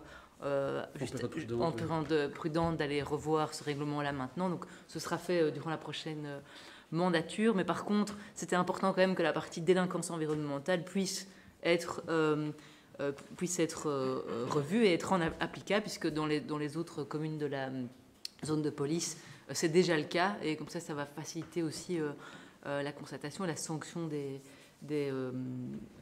comportements infractionnels, quoi. Donc voilà, en fait ici c'est simple, le but c'est vraiment de dire ben voilà, on valide juste la partie délinquance environnementale, et la partie on scinde les deux, en fait. Mais le contenu ne change pas. Le contenu ne change absolument pas, il n'y a aucun changement. À l'unanimité le 20 novembre, reste le même. C'est vraiment ce qui était juste, c'est que les deux étaient liés, en fait. Ouais. On avait mis je sais pas pourquoi on a mis ça, En fait, on a voulu faire un seul texte par facilité en disant voilà, on a un règlement sur l'environnement. Enfin voilà, c'est toujours plus simple d'avoir tout dans un seul texte avec des différentes parties que de devoir y chercher à gauche puis à droite. Enfin voilà, il y avait une certaine cohérence là-dedans. Bon, malheureusement, ça nous aura compliqué la vie plus qu'autre chose dans ce cas-ci. C'était pas prévu. Mais bon, ça ne change absolument rien. On n'a pas touché un iota du règlement sur la délinquance environnementale. Mais bon, donc pour qu'il puisse être applicable, c'est important de pouvoir le scinder et que cette partie-là, du moins, puisse être en application, quoi. Et pour rappel, tout ce qui a été injecté dans le règlement de police et le règlement de délinquance environnementale, ça vient de la région wallonne, donc ce sont les décrets en fait, qu'on injecte dans nos règlements pour toute personne qui souhaiterait lire comment est géré le règlement de police, enfin le général de police ou le règlement de délinquance. Quand je fais une infraction, je dois payer autant. Tous ces montants viennent... En fait, c'est un règlement en fait, qui a été rédigé à l'époque par l'Union des villes et communes wallonnes. Il y avait juste notre partie biodiversité, on avait essayé d'aller plus loin, en fait. Ouais. Et en fait, on a été crossés, et donc on va essayer de le refaire en respectant... en allant moins loin, du coup. Je ne sais pas si on ira moins loin, non, j'espère que non, mais en tout cas, on va suivre les balises posées par la ministre et essayer de refaire quelque chose qui sera acceptable, plus acceptable pour elle, en tout cas. Voilà. Donc pour le report, enfin pour la validation de ce point, est-ce qu'il y a des remarques? Oui? Non? Anne? Oui. Oui. Oui. Oui. Oui. Oui. Oui. Oui. Oui. Oui. Oui. Oui. Oui. Oui. Oui. Et oui, le point 20 concerne la fixation des conditions et le choix de marché, de passation pour le bâtiment Jean-Baptiste Loriot, qui est un projet conjoint CPS commune. Ouais. Alors, donc ce point a déjà été validé par le CPS le 7 octobre. En fait, pourquoi ça passe au conseil communal? Donc, petit rappel, on a 2 subsides pour faire cette rénovation. Un subside plan de relance qui est octroyé au CPS et un subside PCDR qui ne peut pas être octroyé au CPS et donc qui est octroyé à la commune. Et donc, c'est pour ça que c'est un marché, que c'est un projet conjoint et que les marchés sont aussi conjoints. Et donc, pour pouvoir avancer dans le projet, il faut à chaque fois la validation des 2 instances. Donc, à mon avis, vous en entendrez encore parler pour ceux qui restent au conseil communal. À la prochaine mandature, il y a régulièrement des points qui passeront par rapport à ça. Donc voilà, ici, c'est l'avis de marché, la fixation des conditions, et Mathieu a expliqué dans le titre. des remarques? Anne? Oui. Oui. Oui. Oui. Oui. Oui. Oui. Oui. Oui. Oui. Oui. Oui. Et oui, points 21 et 22 sont un peu liés. C'est lié à Tibi, c'est Anne-Laure qui présente le point. Oui, donc les actions locales de prévention, en fait, comme chaque année, on délègue à l'intercommunal Tibi toute une série de choses. Et donc voilà, c'est simplement pour Proforma, il demande, enfin pas Proforma, c'est plus que Proforma, parce qu'on pourrait très bien la retirer et décider de le faire nous-mêmes, évidemment. Et donc on propose de maintenir cette délégation à Tibi pour les différents points, donc les campagnes, la sensibilisation et la prévention des déchets, la collecte sélective de la fraction organique, collecte et valorisation énergétique des déchets plastiques agricoles non dangereux, et la collecte sélective des déchets d'amiante ciment. Voilà. Et le deuxième point? Le deuxième point, Tibi, oui, c'est la majoration du taux de subsidiation. Donc, par rapport pour les actions locales de prévention, on reçoit 30 centimes par habitant. sauf si on est dans une démarche zéro déchet. À ce moment-là, on reçoit 80 centimes par habitant. Et donc, le but ici, c'est de renouveler de nouveau l'engagement communal de s'inscrire dans une logique de zéro déchet pour pouvoir avoir ces 80 centimes et donc pouvoir avoir plus d'actions à mener de façon potentielle sur le territoire en matière de gestion et surtout en matière de prévention de déchets. Voilà, est-il des remarques pour les 2 points? Non. Je propose de voter 21 et 22 en même temps. Anne? Oui. Oui. Oui. Oui. Oui. Oui. Oui. Oui. Oui. Oui. Oui. Oui. Oui. Et oui. Alors, les points 23, 24, 27 jusqu'à 28 concernent des travaux. Alors, il y a d'abord le marché de travaux, en fait, qui est déjà passé au mois de juin 2024. Il repasse, ce qui est assez normal, parce que avant d'envoyer le cahier spécial des charges à la tutelle, il fallait le valider avant. Il y a toujours des remarques, ça je peux vous assurer qu'il y a tout le temps des remarques de la tutelle. Et donc, les montants restent les mêmes. Pour rappel, c'est un trottoir sur la rue de la Chapelle sur un côté. Il y a la rue Henri Loriot qui est refaite de façade en façade et avec un seul trottoir d'un seul côté, piste cyclable des 2 côtés avec des bandes ocre. Et il y a des carrefours traversants. Et on va jusque Givron, pour ceux qui connaissent. Et on arrive à Van Beneden. C'est un gros morceau. Ce sera un des gros chantiers de 2025-2026 parce que ça va durer assez longtemps. Il y a eu déjà des réunions citoyennes dans ce dossier pour présenter. Donc pour rappel, les montants, pour vous dire le coût quand même des travaux, parce que quand vous entendez des gens qui disent qu'il n'y a qu'à refaire les routes, c'est quand même 2,4 millions pour refaire cette route, mais c'est quasiment 1 kilomètre, donc c'est beaucoup. On a des subsides pour 1 219 000 euros, donc 949 000 euros de la région wallonne et 270 000 euros de la SPGE. Et donc la part communale pour ce dossier sera 1 million 47. Si on fait que les tranches fermes, il y a des tranches conditionnelles, mais je ne ferai la tranche conditionnelle que si je reste dans mon budget. Donc voilà. Voilà un peu où on en est dans ce dossier. Je ne sais pas si il y a des remarques. C'est un dossier qui va durer longtemps. Et pour info, on passe maintenant, parce que normalement, on doit avoir attribué avant le 31 décembre 2024. Mais la bonne nouvelle, c'est qu'il y a plein de problèmes dans plein de communes. Et donc, il va y avoir un délai qui va être fait pour terminer les travaux pour toute une série de communes. Et donc, tout est prolongé d'une année. Et ça passe dans le décret budgétaire en décembre 2024 en région wallonne. Voilà. Anne. Oui. Oui. Oui. Oui. Oui. Oui. Oui. Oui. Oui. Oui. Oui. Et oui. Le point 24, marché de travaux, donc c'est la fixation de code, de conditions et choix de mode de passation. Et donc c'est le remplacement de châssis et de portes dans les écoles. Donc on termine l'isolation. Donc l'école du Vieux-Château, il y a des châssis. À Villers-Perron, il y a des châssis. Il y a à Mirabeille, il y a des châssis, il y a des portes, il y a des fenêtres, il y a une porte de secours à Wayo. On a reçu un subside de 41 000 euros pour ce dossier. Et tout ça coûte 112 000 euros. Mais de nouveau, ça va permettre de diminuer la facture. En tout cas, je l'espère. Est-ce qu'il y a des remarques? Oui. Oui, juste pratique par rapport à la rédaction de ce point. Oui. Donc je parle de mémoire puisque je n'ai pas Internet, mais dans le point, il est écrit école primaire, école maternelle, et puis rêve. Rêve est quand même une... Tu vois, il y a un intitulé pour les écoles maternelles, on fait ceci, pour les écoles primaires, on fait cela, et puis il y a rêve, qui fait partie des écoles. Donc, enfin voilà, moi je trouve que... C'était quoi au niveau de la maîtrises, présentation... Le lot 3, oui. Oui. Je vois. Je ne sais pas comment ça s'appelait ce document, mais oui, on ne sait pas voir, je ne sais pas vous dire Moi j'ai, exactement. je peux regarder. Il y a plusieurs lignes, et donc tu as école primaire, école maternelle, et puis tu as rêve, et puis aussi tu as porte administration communale, si je ne me trompe pas. Et oui. Donc on se demandait si c'était mis dans le dossier des écoles, enfin si c'était normal.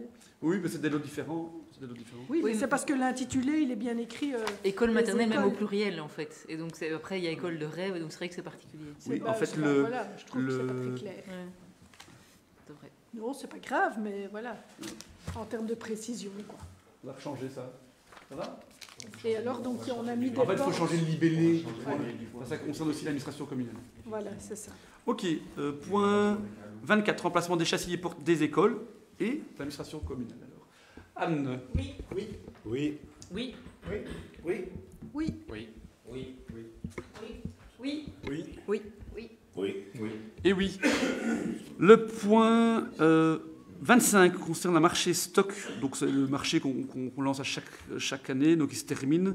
C'est un marché stock avec 3 lots, signalisation, équipement de voirie et peinture routière. C'est un marché qui s'étale sur 4 ans et c'est 164 000 €, donc ce sera plus ou moins divisé, 40 000 € par an. Ça, c'est l'entretien finalement de notre réseau de voirie. On a 146 km de voirie. S'il n'y a pas de remarques, Anne. Oui. Oui. Oui. Oui. Oui. Oui.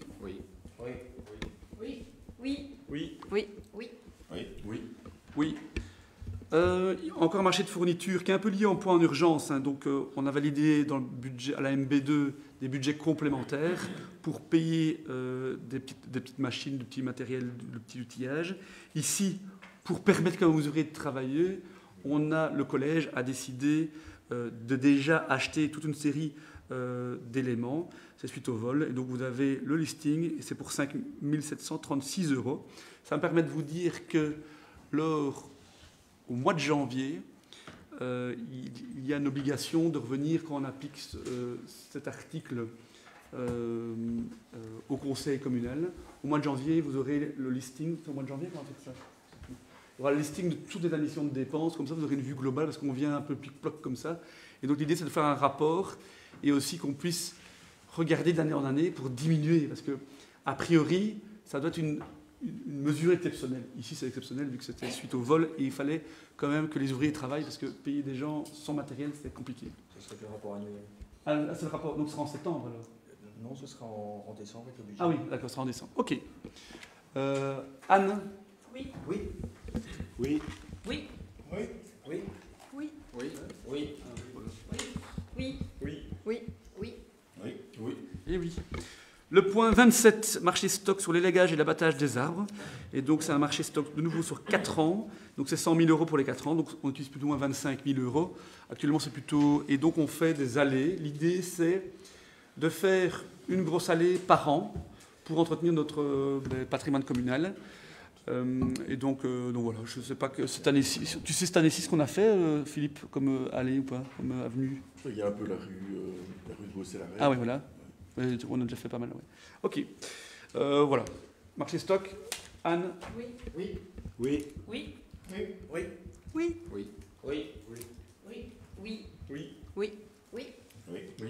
Et oui, le point 28, éclairage public. On arrive enfin à la fin de ce dossier. Et donc, le but de ce dossier, c'est de valider le devis de Ores pour pouvoir remplacer les tout derniers points LED, enfin plutôt sodium qui vont devenir du LED. Actuellement, sur les 1610 lampadaires publics que nous avons, on en a remplacé 1419 avec du LED, donc ça fait 88%, et il en reste 191, donc il reste 12%, et là on en fait encore 82 sur les 191, et donc vous voyez qu'on arrive vraiment à la limite du remplacement. Pour rappel, ces montants permettent l'investissement que la commune fait pour payer une partie, au reste payer une partie, et rentabiliser entre guillemets avec l'économie que nous faisons sur 13 ans. C'est plus ou moins le business plan d'Ores. Et donc ça veut dire qu'après 13 ans, l'investissement que nous avons fait, parce que ça aura coûté pour changer tout lampadaire au moins entre 250 et 300 000 € de mémoire, si on cumule tout, sera remboursé sur 13 ans avec des économies en fait, qu'on fait annuellement au plus on change du sodium en LED. Voilà, je ne sais pas si il y a des remarques. Non? Anne? Oui. Oui. Oui. Oui.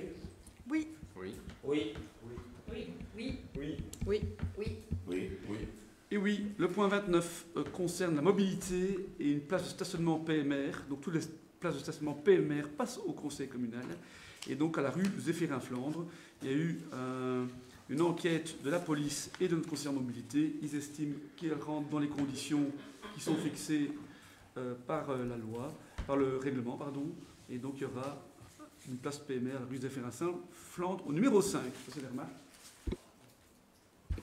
Oui, s'il te plaît. Alors, je me trompe peut-être, mais il me semble que j'ai lu dans les communications de la ville qu'on ne parle plus de place APMR, mais de place handicapée maintenant.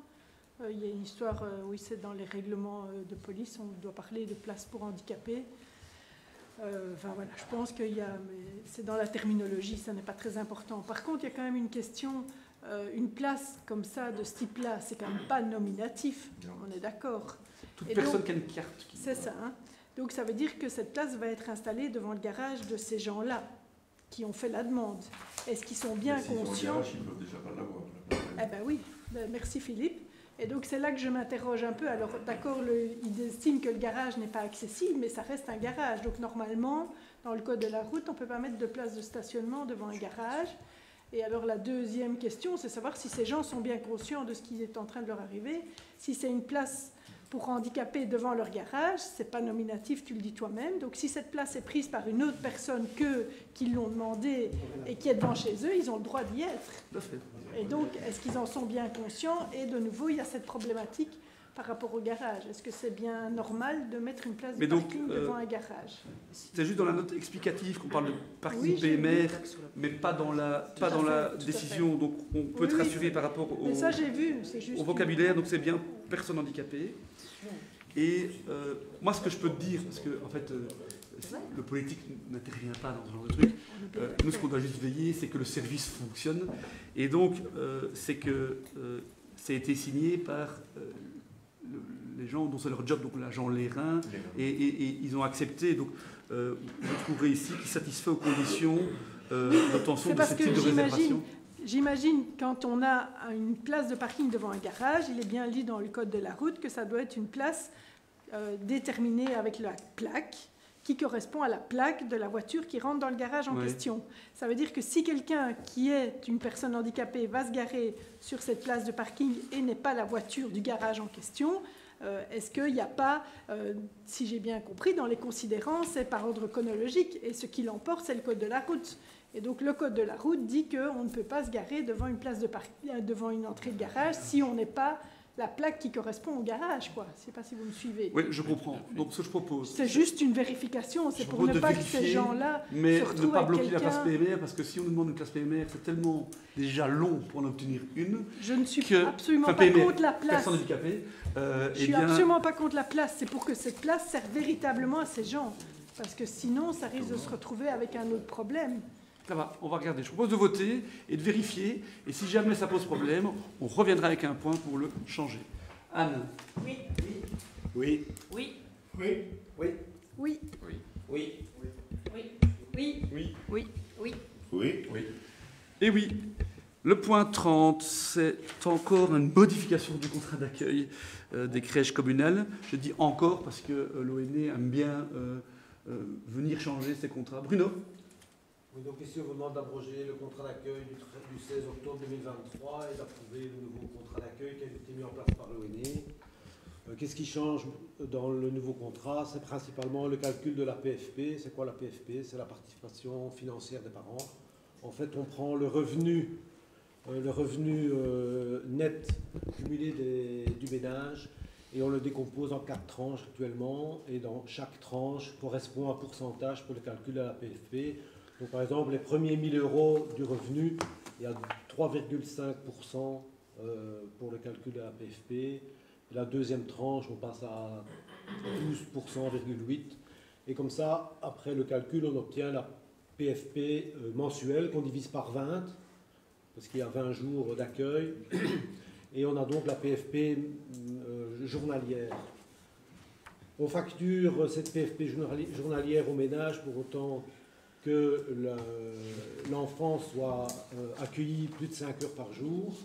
Et si c'est moins de 5 heures par jour, on ne compte que 60% de la PFP journalière.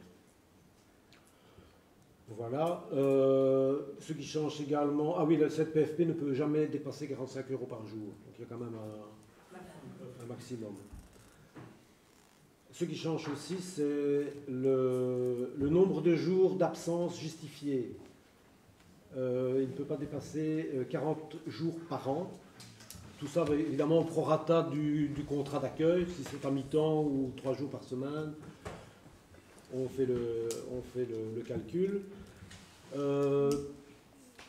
ces jours d'absence justifiés, si c'est plus d'un jour et qu'il y a un certificat médical, ça ne rentre pas dans le comptage des 40 jours.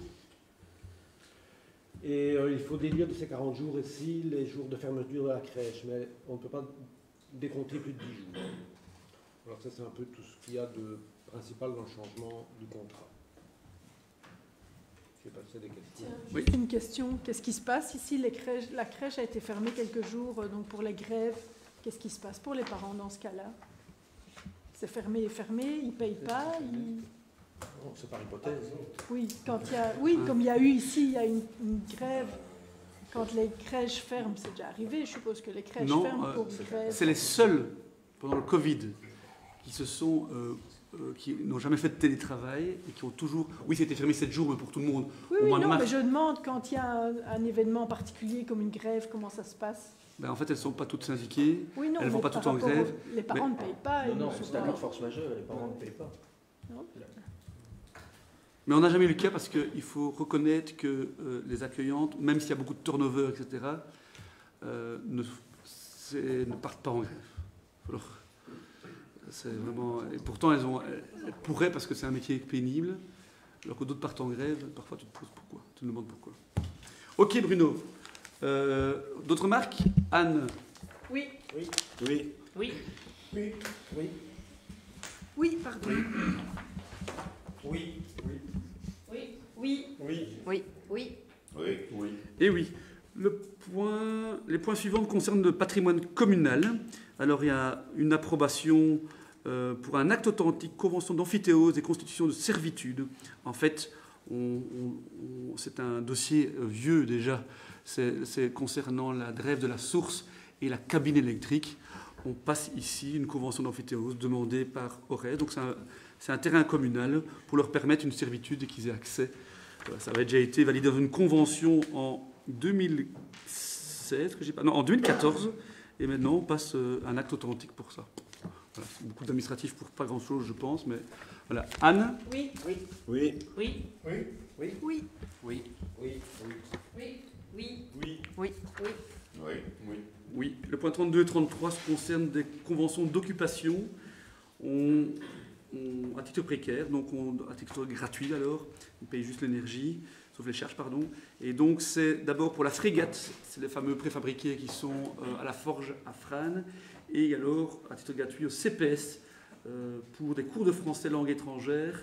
C'est la salle de village de Villers-Perroin, vu que c'est quelque chose d'assez pérenne. Je pourrais rajouter un truc là-dessus. Simplement pour souligner le travail qui a été fait à ce niveau-là, parce que donc vous savez qu'il y a, comme dans beaucoup de communes wallonnes, un certain nombre de personnes ukrainiennes qui habitent au Bonvillers. Et alors, un problème qui est quand même très souvent constaté et qui met un frein à leur insertion, puisque vous savez que leur protection temporaire est déjà postposée au moins jusqu'en 2026 en tout cas. Un frein, c'est évidemment la langue française. Donc, et souvent, en plus, ils sont regroupés. Donc, il y en a eu quelques-uns, par exemple, au château de Dobelair. Et donc, ça n'incite pas trop à pratiquer le français. Et on s'est rendu compte que les cours auxquels ils allaient, c'était pas assez intensif. Et donc, le service insertion du CPS a vraiment essayé de mettre un point d'honneur à trouver une solution pour intensifier ces cours de français à la demande de certaines de ces personnes ukrainiennes. Et donc, maintenant, ils ont 15 heures par semaine, ce qui est quand même déjà pas mal, quoi. Et ils sont combien? Non, mais de personnes ukrainiennes sur le territoire? Une bonne vingtaine. Combien assistent au cours, ça je ne sais pas dire exactement. Mais en tout cas, ils sont ravis et ils font vraiment de nets progrès. Alors il y a vraiment, enfin, vous connaissez les personnes du CPS, il y a beaucoup de... Ces personnes sont suivies de très près avec des objectifs bien précis et dans un certain temps, ce sera bon. Maintenant, on est prêt pour chercher du travail et pour essayer de s'intégrer un peu plus. Voilà, moi je trouve que c'est un super projet parce que c'est aussi eux qui sont demandeurs, en tout cas pour la plupart, et ça fonctionne super bien. Voilà. Je propose de voter les deux conventions ensemble. Anne? Oui. Oui. Oui. Oui. Oui. Oui, oui. Oui. Oui. Oui. Oui. Oui. Oui. Oui. Et oui. Le point 34, un très très vieux dossier, c'est une convention de la mise à disposition d'une œuvre d'art sur le rond-point de Frasnes-et-Gottlieb. C'est un dossier qui date de 2012, je pense. Et donc on a un sculpteur assez connu sur notre territoire qui sculpte de la pierre. Il habite à Rêves. Je peux citer son nom. Il habite à Frane, oui, Frane, mais il est entre Frane Rêves, rue de Marja. Et donc il est assez connu partout dans le monde, à Dubaï, etc. C'est Sylvain Pat, donc on peut faire de la pub parce qu'il a pignon sur rue. Et donc, comme nul n'est prophète dans son pays, on a essayé de le mettre en valeur. Et donc, souvenez-vous, il y avait eu à l'époque, en 2012, la volonté de sculpter une grosse pierre pour en faire une roue de tracteur. Finalement, ça s'est perdu un peu dans les limbes. En 2018-2019, nous avons réactivé parce que la pierre était toujours chez lui. Et finalement, il a fait la roue, etc. Et finalement, il a vendu ça, son œuvre. Et donc, il s'est dit, voilà, j'ai un petit peu foiré. Et donc, je propose à la commune, à titre gratuit, une nouvelle œuvre, qui est alors plutôt une œuvre de son style. Donc, c'est les fameux triangles comme ça, ça monte, quelque chose d'assez imposant et assez reconnu dans le monde, qui sera mise, qui est terminée. Et maintenant qu'il faut ancrer sur le rond-point sud de Frane.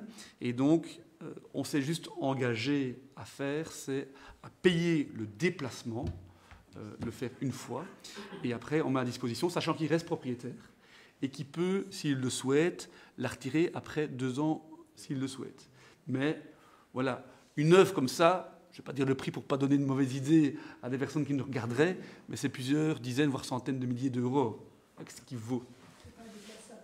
Ah non, ce n'est pas déplaçable. Donc une personne qui essaierait de voler ça. Donc voilà. Mais donc c'est un dossier long, mais je pense que ça donnera une belle image et surtout essayer de faire en sorte que généralement, comme je le disais, nul n'est prophète dans son pays. C'est quelqu'un qui est reconnu mondialement et pouvoir le mettre aussi à l'honneur par rapport à ça. Voilà. J'espère qu'elle restera plus longtemps que 2 ans, mais bon, il faut déjà la déplacer. Donc voilà.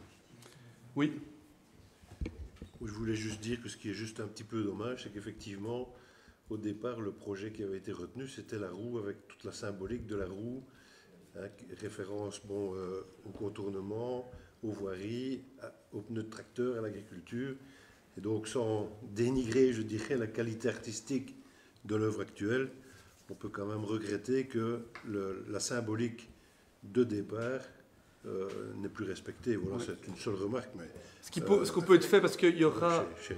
il va y avoir aussi, parce que là, il y aura une symbolique, donc au rond-point là, du Stassard, souvenez-vous, on est passé avec un subside, où là, il y aura une carotte. Là, ça représente 3 carottes, pardon, à taille humaine, enfin à taille humaine, à taille... Ça dépend qui. Oui, ça dépend qui. Et alors, il restera un rond-point si on le souhaite, mais à une moitié de rond-point, c'est le rond-point nord, là où il n'y a rien actuellement. On peut éventuellement réfléchir dans le futur à cela. Voilà. Je propose de voter pour la mise à disposition d'une œuvre d'art sur le rond-point de Frane. Anne. Oui. Oui. Oui. Oui. Oui. Oui. Oui. Oui. Oui. Oui. Oui. Et oui. Le point 35 est un point administratif. En fait, on doit repasser avec la délégation du collège pour l'engagement, le licenciement du personnel temporaire, contractuel, etc., suite au changement du décret qu'il y a eu en 2024. Il y a toute une série de choses qui ont été modifiées dans ce décret. Et on doit repréciser les délégations du conseil vers le collège. Je ne sais pas si c'est Lerma. Anne. Oui. Oui. Oui. Oui. Oui. Oui. Oui. Oui. Oui. Et oui. Les points 36 à 43 concernent les assemblées générales, les ordres du jour d'assemblée générale. Il y a IMIO, Essetia, Tibi, Inbewe, Oreza 7, YTEC, IDFIN et Sénéo. Je propose de voter tout ça en une fois. Anne. Oui. Oui. Oui. Oui. Oui. Oui. Oui. Oui. Oui. Oui. Oui. Et oui, le point 44 concerne les communications et les questions. Est-ce qu'il y a des divers? Ah, le point U, pardon. Je l'ai perdu dans mes documents. C'est ça. Ah oui, c'est ça, voilà. Le point U, le point en urgence, c'est un marché de fourniture, l'achat de machines, de petits matériels d'exploitation à hauteur de 64 000 €. Il y a des machines pour bâtiments, des machines pour espaces verts, des machines pour voirie Et vous avez la découpeuse thermique, la sertisseuse, la filière, la carotteuse, le radiateur électrique, la pompe vide-cave, la ponceuse girafe, le mélangeur. Donc le budget est passé en MB2. Et donc l'idée, c'est de pouvoir les avoir pour pas qu'on attende encore des mois et des mois. Donc on avait acheté tout ce qu'on pouvait rapidement pour qu'ils puissent travailler. Et maintenant, il faut quand même racheter le matériel. Je ne sais pas si les remarques. Oui. Oui, nous, on s'interroge un petit peu sur les circonstances du vol. Enfin, voilà, c'est Nous quand aussi. même impressionnant. Surtout la quantité, ce n'est pas des petits objets qui ont été pris. On a bien été tout chercher jusqu'au radiateur. C'est quand même impressionnant. Et donc, on se demandait un petit peu, puisque c'est le deuxième vol, tu l'as dit toi-même, sur un temps assez court, comment ça se fait que la sécurité n'est pas suffisante? Est-ce que les caméras, ils ont, semble-t-il, réussi à les éviter? Enfin, Donc qu'est-ce qu'on va mettre en place pour que ça ne clairement, se c'était reproduise? quelqu'un qui connaît le hangar communal. Parce que sans ça, on a des caméras. Donc on a un système d'alarme. Et donc, tout était en ordre. tout est en ordre. Tout Il est n'y en avait pas ordre. de souci de maintenance, etc. Non, tout est en fait, 15 jours avant. ça avait été contrôlé. En fait, le problème qu'il y a eu, le problème qu'il y a, c'est on a eu notre premier vol il y a 4-5 ans. Tout avait déjà fonctionné, mais là, on avait volé moins. Et donc, on s'est dit, là, on met le paquet parce que ça nous avait vraiment ennuyé. Et donc, c'est Hogan, qui est une entreprise liée au gardiennage, qui a été chargée de penser la sécurité du hangar. Et donc, de dire où il faut mettre les capteurs, où il faut mettre les cadenas, où il faut mettre, etc. Les personnes qui rentrent, ils sont 4, ils rentrent de le hangar communal, ils savent où ils doivent aller. Ils vont directement... Il y a un faisceau qui a été mis contre terre. Qui peut savoir qu'il y a un faisceau qui est là? Donc ils ont été bouger le faisceau pour pouvoir passer.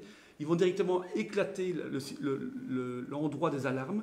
Il faut savoir où c'est. Parce que c'est le lieu où c'est, il faut vraiment le savoir. Tout à fait, voilà nos questions. Et après, la deuxième chose, c'est ils vont chercher les clés, parce qu'il y a un véhicule qui a été volé. Ils vont chercher les clés. Ouf, franchement, il faut le savoir, où sont les clés.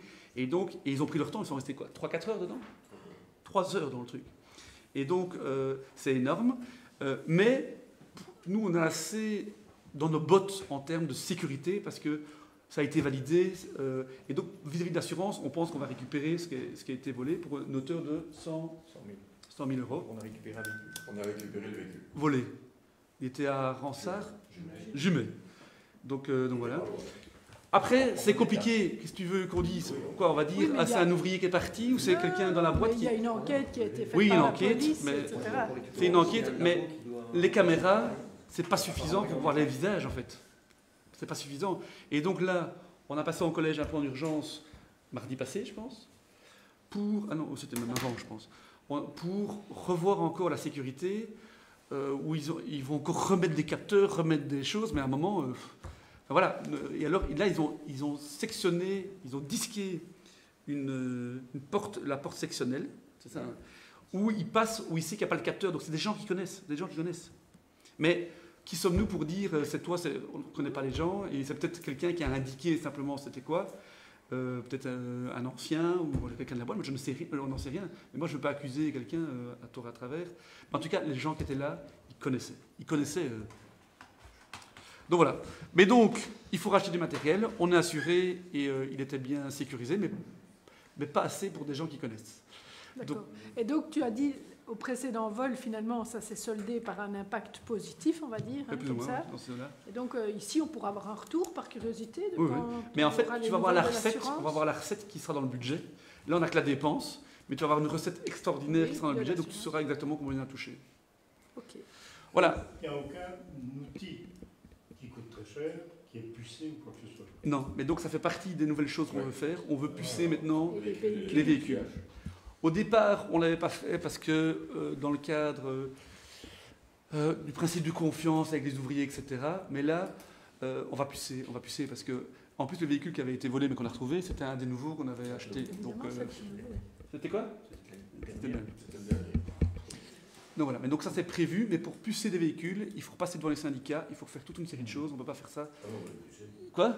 On va les pucer. Ah oui, mais il Même faut... l'outillage, même l'outillage. Même l'outillage? Oui, oui, Oui. On va l'outillage. Ah c'est bien. Pas tout, mais l'outillage. Mais pour pucer les choses, il faut passer en COCOBA, qui est le comité de concertation de base. Anne? Oui. Oui. Oui. Oui. Oui. Oui. Oui. Oui. Oui. Oui. Oui. Et oui. Point 44. Est-ce qu'il y a des divers, des communications, des demandes complémentaires? Oui.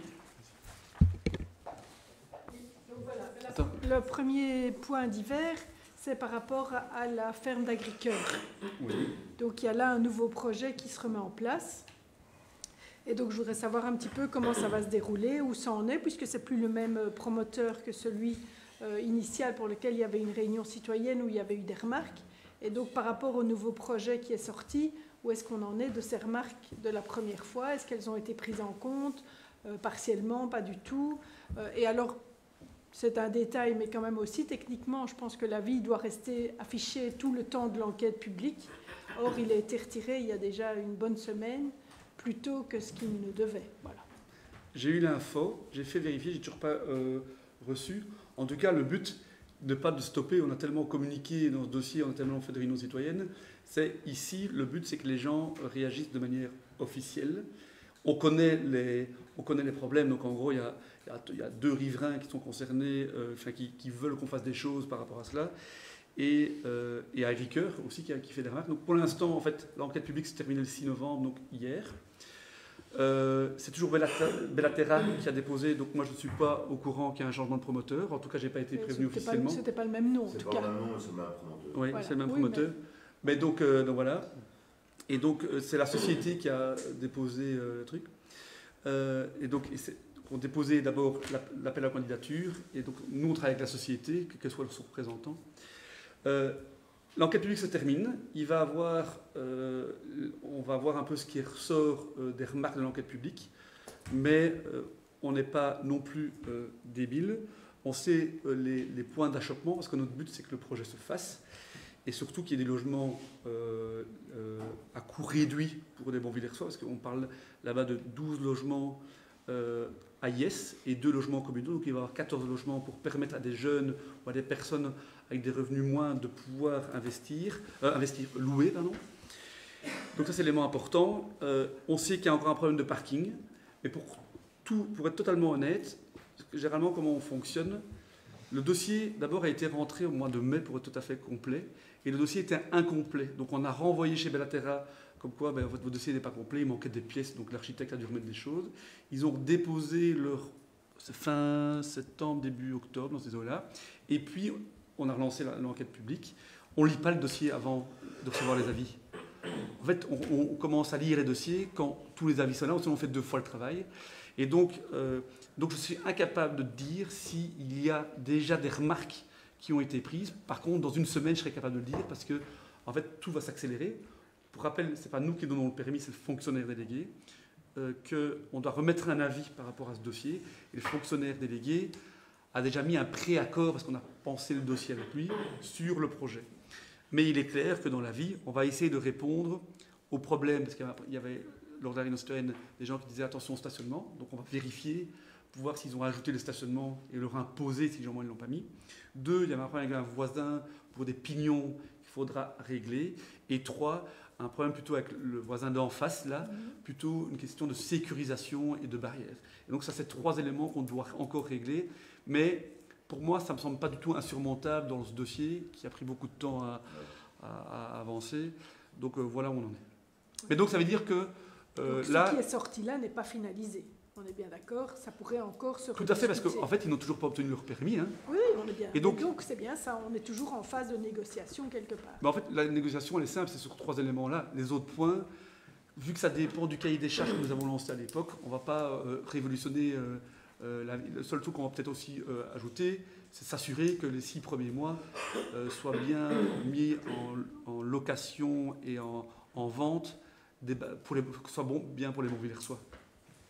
Un peu comme ça, on négocie de manière officieuse avec le promoteur en disant tu peux commencer à vendre, mais si tu as trop de candidatures, tu prends d'abord les Bonvillersois qu'un autre. Et ça, on peut faire? Ça, en fait, je dirais que non.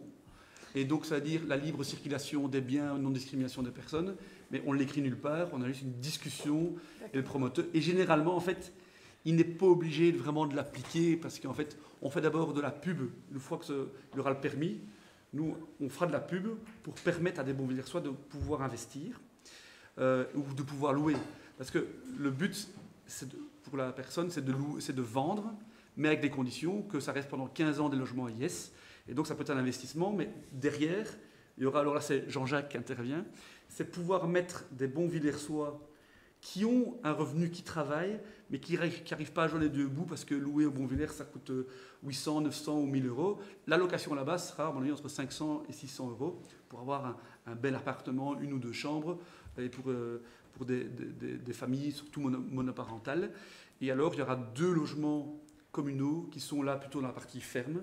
Et là, c'est plutôt pas à la discrétion du bourgmestre, parce qu'on ne décide pas, c'est pas nous qui décidons, mais c'est plutôt sur base un peu du règlement qu'on a mis pour le château de Debelair, la manière dont ça va être attribué.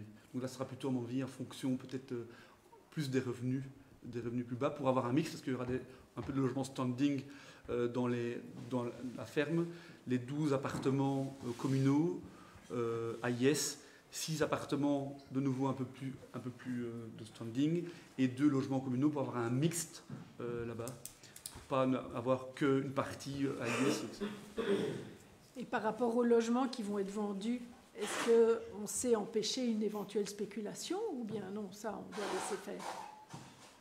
Donc des gens qui ont déjà... La seule chose que je peux empêcher, c'est que je sais que pendant 15 ans, ça reste des logements AIS à partir du moment où il y a la première personne, et que les 2 logements qui seront donnés à la commune, oui, le reste... Il y en a 33 de logements. Oui. Même le reste, on ne sait pas. C'est ça. Et en fait, donc quand on dit réservé au Bonvillersois, bah non, ils sont c'est comme ce Sotraba, hein. Voilà, c'est comme oui, le dossier ça, Sotraba. C'est pour être clair dans la Oui. communication. Mais Il n'y par a contre- que ceux mais par qui contre- de l'AIS qui peuvent être plus directement liés Oui, à mais des en fait, Bonvillersois. l'AIS, comment ça fonctionne? Les gens qui viennent nous voir, nous collège, ou ils viennent voir Jean-Jacques, on dit inscrivez-vous à l'AIS. Et en fait, ils viennent, et en fait, on essaie de ne pas déraciner les gens de chez eux. Et c'est aussi le but de l'AIS. Et donc, ils essaient de mettre un Bonvillersois comme Ça, un problème de j'entends bien, rester. mais- Et donc, il y a un conseil d'administration, d'attribution, je ne sais pas comment on fait, c'est d'attribution. Et donc, ils essayent de faire en sorte que les gens puissent rester. Donc, on ne peut pas dire à 100% que les 12 logements AIS, il n'y aura que des Bonvillersois, mais à mon avis, il y en aura une grande partie. Ben, on ne peut pas assurer qu'il n'y aura que des bons Villersois. Non. Non, et c'est ça que je dis, dans les 20 autres qui restent, là, on ne peut pas dire que ce sera réservé Ah non, aux non, non. Bonvillersois. Ah non, non, On est non, bien clairement, d'accord. clairement. Donc on ne peut pas Celui- dire celui que qui Mais- accepte que ça soit mais- tranquille, Mais c'est tout le deal de ce dossier. Ça nous permet d'abord d'avoir une recette supplémentaire, d'avoir permis une mixité de logements, et ça permet surtout d'avoir, parce que le promoteur, il a une moins-value à faire des logements AIS, et une moins-value à faire 2 logements communaux qui nous donnent. Donc on va avoir une petite maisonnette avec 2 logements, un peu qu'on a fait pour Sotraba. En fait, lui, ça le coûte, et donc on a reçu 300 de mémoire 90 000 euros, mais en plus de ça, il nous fait la voirie gratuitement. Ça fait partie des charges d'urbanisme qu'il a décompté du prix global qu'il a estimé. Et il fait 12 logements AIS et il fait 2 logements communaux. Franchement, je trouve que la négociation est très fair par rapport à ça. Voilà. Merci. Pas d'autres? Oui. Si j'ai encore un point, ah ben vas-y, je te laisse une Donc, fois. par rapport à ces logements, il y aura des logements à vendre. le promoteur va les louer ou les vendre. Ça, Il peut faire ce qu'il veut, le Non, promoteur. c'est parce que une information quand même par rapport à la vente et au fait d'éviter la spéculation, c'est que le nouveau règlement wallon sur la réduction du précompte immobilier qui rentrera en vigueur en 2025 sera d'application pour les primo-acquérants et pas pour les gens qui acquièrent un 2e ou un 3e bien. Donc ipso facto, je dirais, Potentiellement, ça peut faire venir potentiellement, des primo-acquérants. ça favorisera les primo-acquérants par rapport à des gens qui voudraient spéculer. C'est simplement ça que je voulais ajouter Mais comme information. Il je pense. faut quand même reconnaître, sur ce travail, parce qu'on a fait un peu le point, sur les 71 logements vendus, il y a de mémoire 14 ou 15 Bonvillersois qui ont acheté, dont beaucoup où c'était de la spéculation ou plutôt un investissement pour mettre leurs enfants. Le reste a été vendu par des jeunes. Il y a eu plein de jeunes, donc ça c'est bien, mais ce ne sont pas des Bonvillersois. Mais ce n'est pas le but non plus. Nous, on n'est pas contre les gens du Brabant wallon, de Bruxelles, etc. Le but, c'est de permettre quand même aux gens qui sont sur place de dire, voilà. Et cette fois-ci, il y aura du logement à prix réduit. Ce qui n'était pas le cas à Sotraba. Sotraba, il fallait payer au moins 400 000 euros la maison, sans la TVA, et l'appartement, c'était au moins 200 000 euros sans la TVA. Ici, tu as les 2 logements communaux qui seront en location, et tu auras les 15, mais ce n'est pas de l'acquisition. Ce qui n'empêche que le promoteur pourrait très bien vendre à un propriétaire le logement IS, avec la condition pendant les 15 ans de le maintenir pendant 15 ans. Moi, ce que je pense, c'est que les propriétaires, quand ils auront connu l'AIS, ils ne bougeront plus. Ils se disent, je perds peut-être 100 ou 200 euros par mois, mais je ne m'occupe de rien. J'ai une réduction du précompte immobilier, j'ai un loyer assuré, et on ne m'ennuie jamais. Ça veut dire qu'il y a un problème de chaudière, c'est l'AIS qui va. Et donc il a une rente, et à mon avis, si une personne achète, il sait le loyer qu'il va avoir, et donc il va dire, bah oui, avec 500 ou 600 euros, je m'en sors sur 25 ans, je rembourse mon emprunt pour pouvoir faire ça. Voilà. Oui. Encore une question par rapport à la porcherie dont on parle à Melay. C'est quoi cette histoire? En fait, nous, on est juste le réceptacle d'une demande d'une agricultrice à Saint-Fiacre de pouvoir créer une porcherie de 1945 ou 1950 porcs. L'enquête publique a été lancée pour respecter, le dossier était complet, donc on a l'obligation de lancer l'enquête publique dans les 15 jours. Elle est clôturée. On a reçu pas mal de remarques. On se demandait si on n'allait pas faire une réunion peut-être citoyenne. En fait, on ne l'a pas fait parce que c'était en période de prudence. Et donc, on avait décidé de ne pas utiliser la commune avec des réunions citoyennes. Et donc, on n'a pas fait de réunion citoyenne pour ce projet-là. En période de non-prudence, on aurait fait une réunion citoyenne comme on fait normalement pour les gros dossiers urbanistiques. Mais on se dit quand même qu'on va faire une réunion plutôt, inviter toutes les personnes qui ont réagi à l'enquête publique et les inviter peut-être avec le promoteur pour peut-être expliquer les craintes de part et d'autre, pour essayer de trouver un point d'équilibre qu'on essaie toujours de trouver. Donc voilà. Je rappelle qu'en face, il y a aussi une porcherie où moi je n'ai jamais entendu des gens qui râlaient par rapport à cette porcherie. Moi, en tout cas, j'ai jamais eu de mail par la porcherie d'en face. Moi, en tout cas, en 6 ans, toi, tu as eu, moi, j'ai jamais eu. T'as des gens qui ont déjà râlé pour ça? Oui. Donc voilà, faudra. Mais je rappelle, c'est nous qui donnons le permis ou c'est la région? Je ne sais même plus dans ce dossier. C'est nous. Donc voilà. Donc, mais je pense que. S'il te plaît, c'est pas nous? C'est nous. Ah, que les gens. Donc voilà. Donc on va. L'idée, c'est d'essayer de collationner l'ensemble des remarques de chacun. Et peut-être même de dire, écoute, c'est trop problématique, on va retravailler ton dossier peut-être pour faire autrement ou autre chose, pour essayer de trouver un juste équilibre entre à la fois la viabilité de l'agricultrice et à la fois les contraintes de l'élément. Oui. Ok, d'accord. Donc voilà.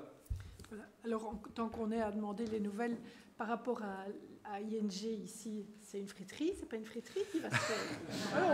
Alors, avoir des vraies sans rentrer dans le détail, en gros, finalement, on sait qui a acheté l'ING vu qu'il y a son nom dessus.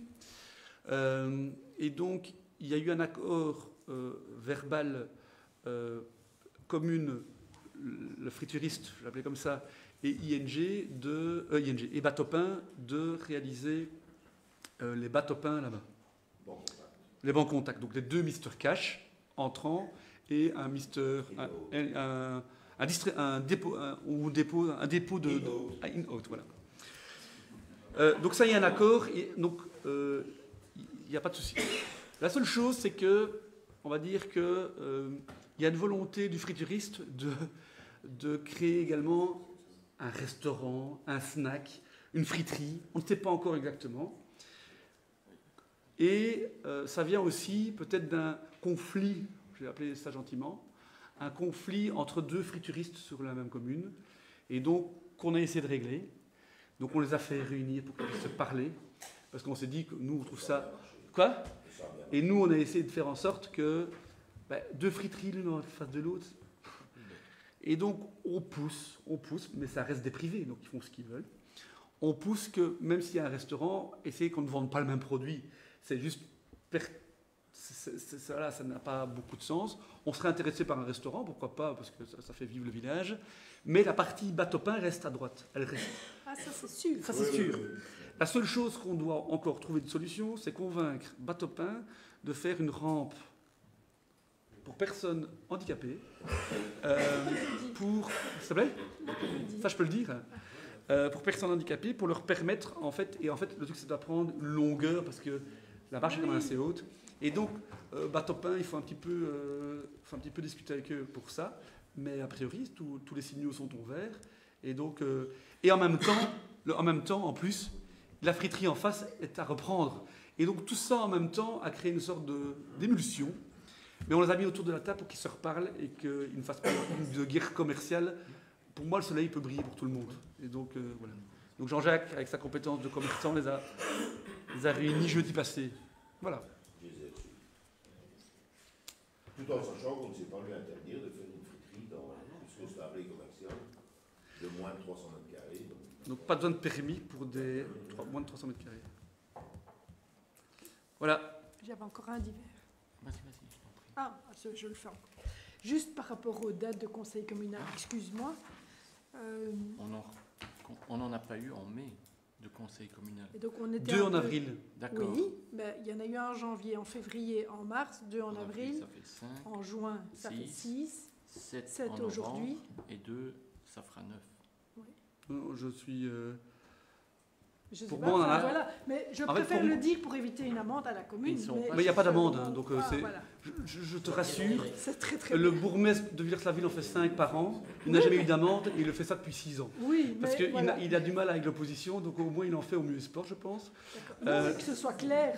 On n'a pas envie d'être convoqué en urgence pour rajouter un conseil. Non, quoi. non, non.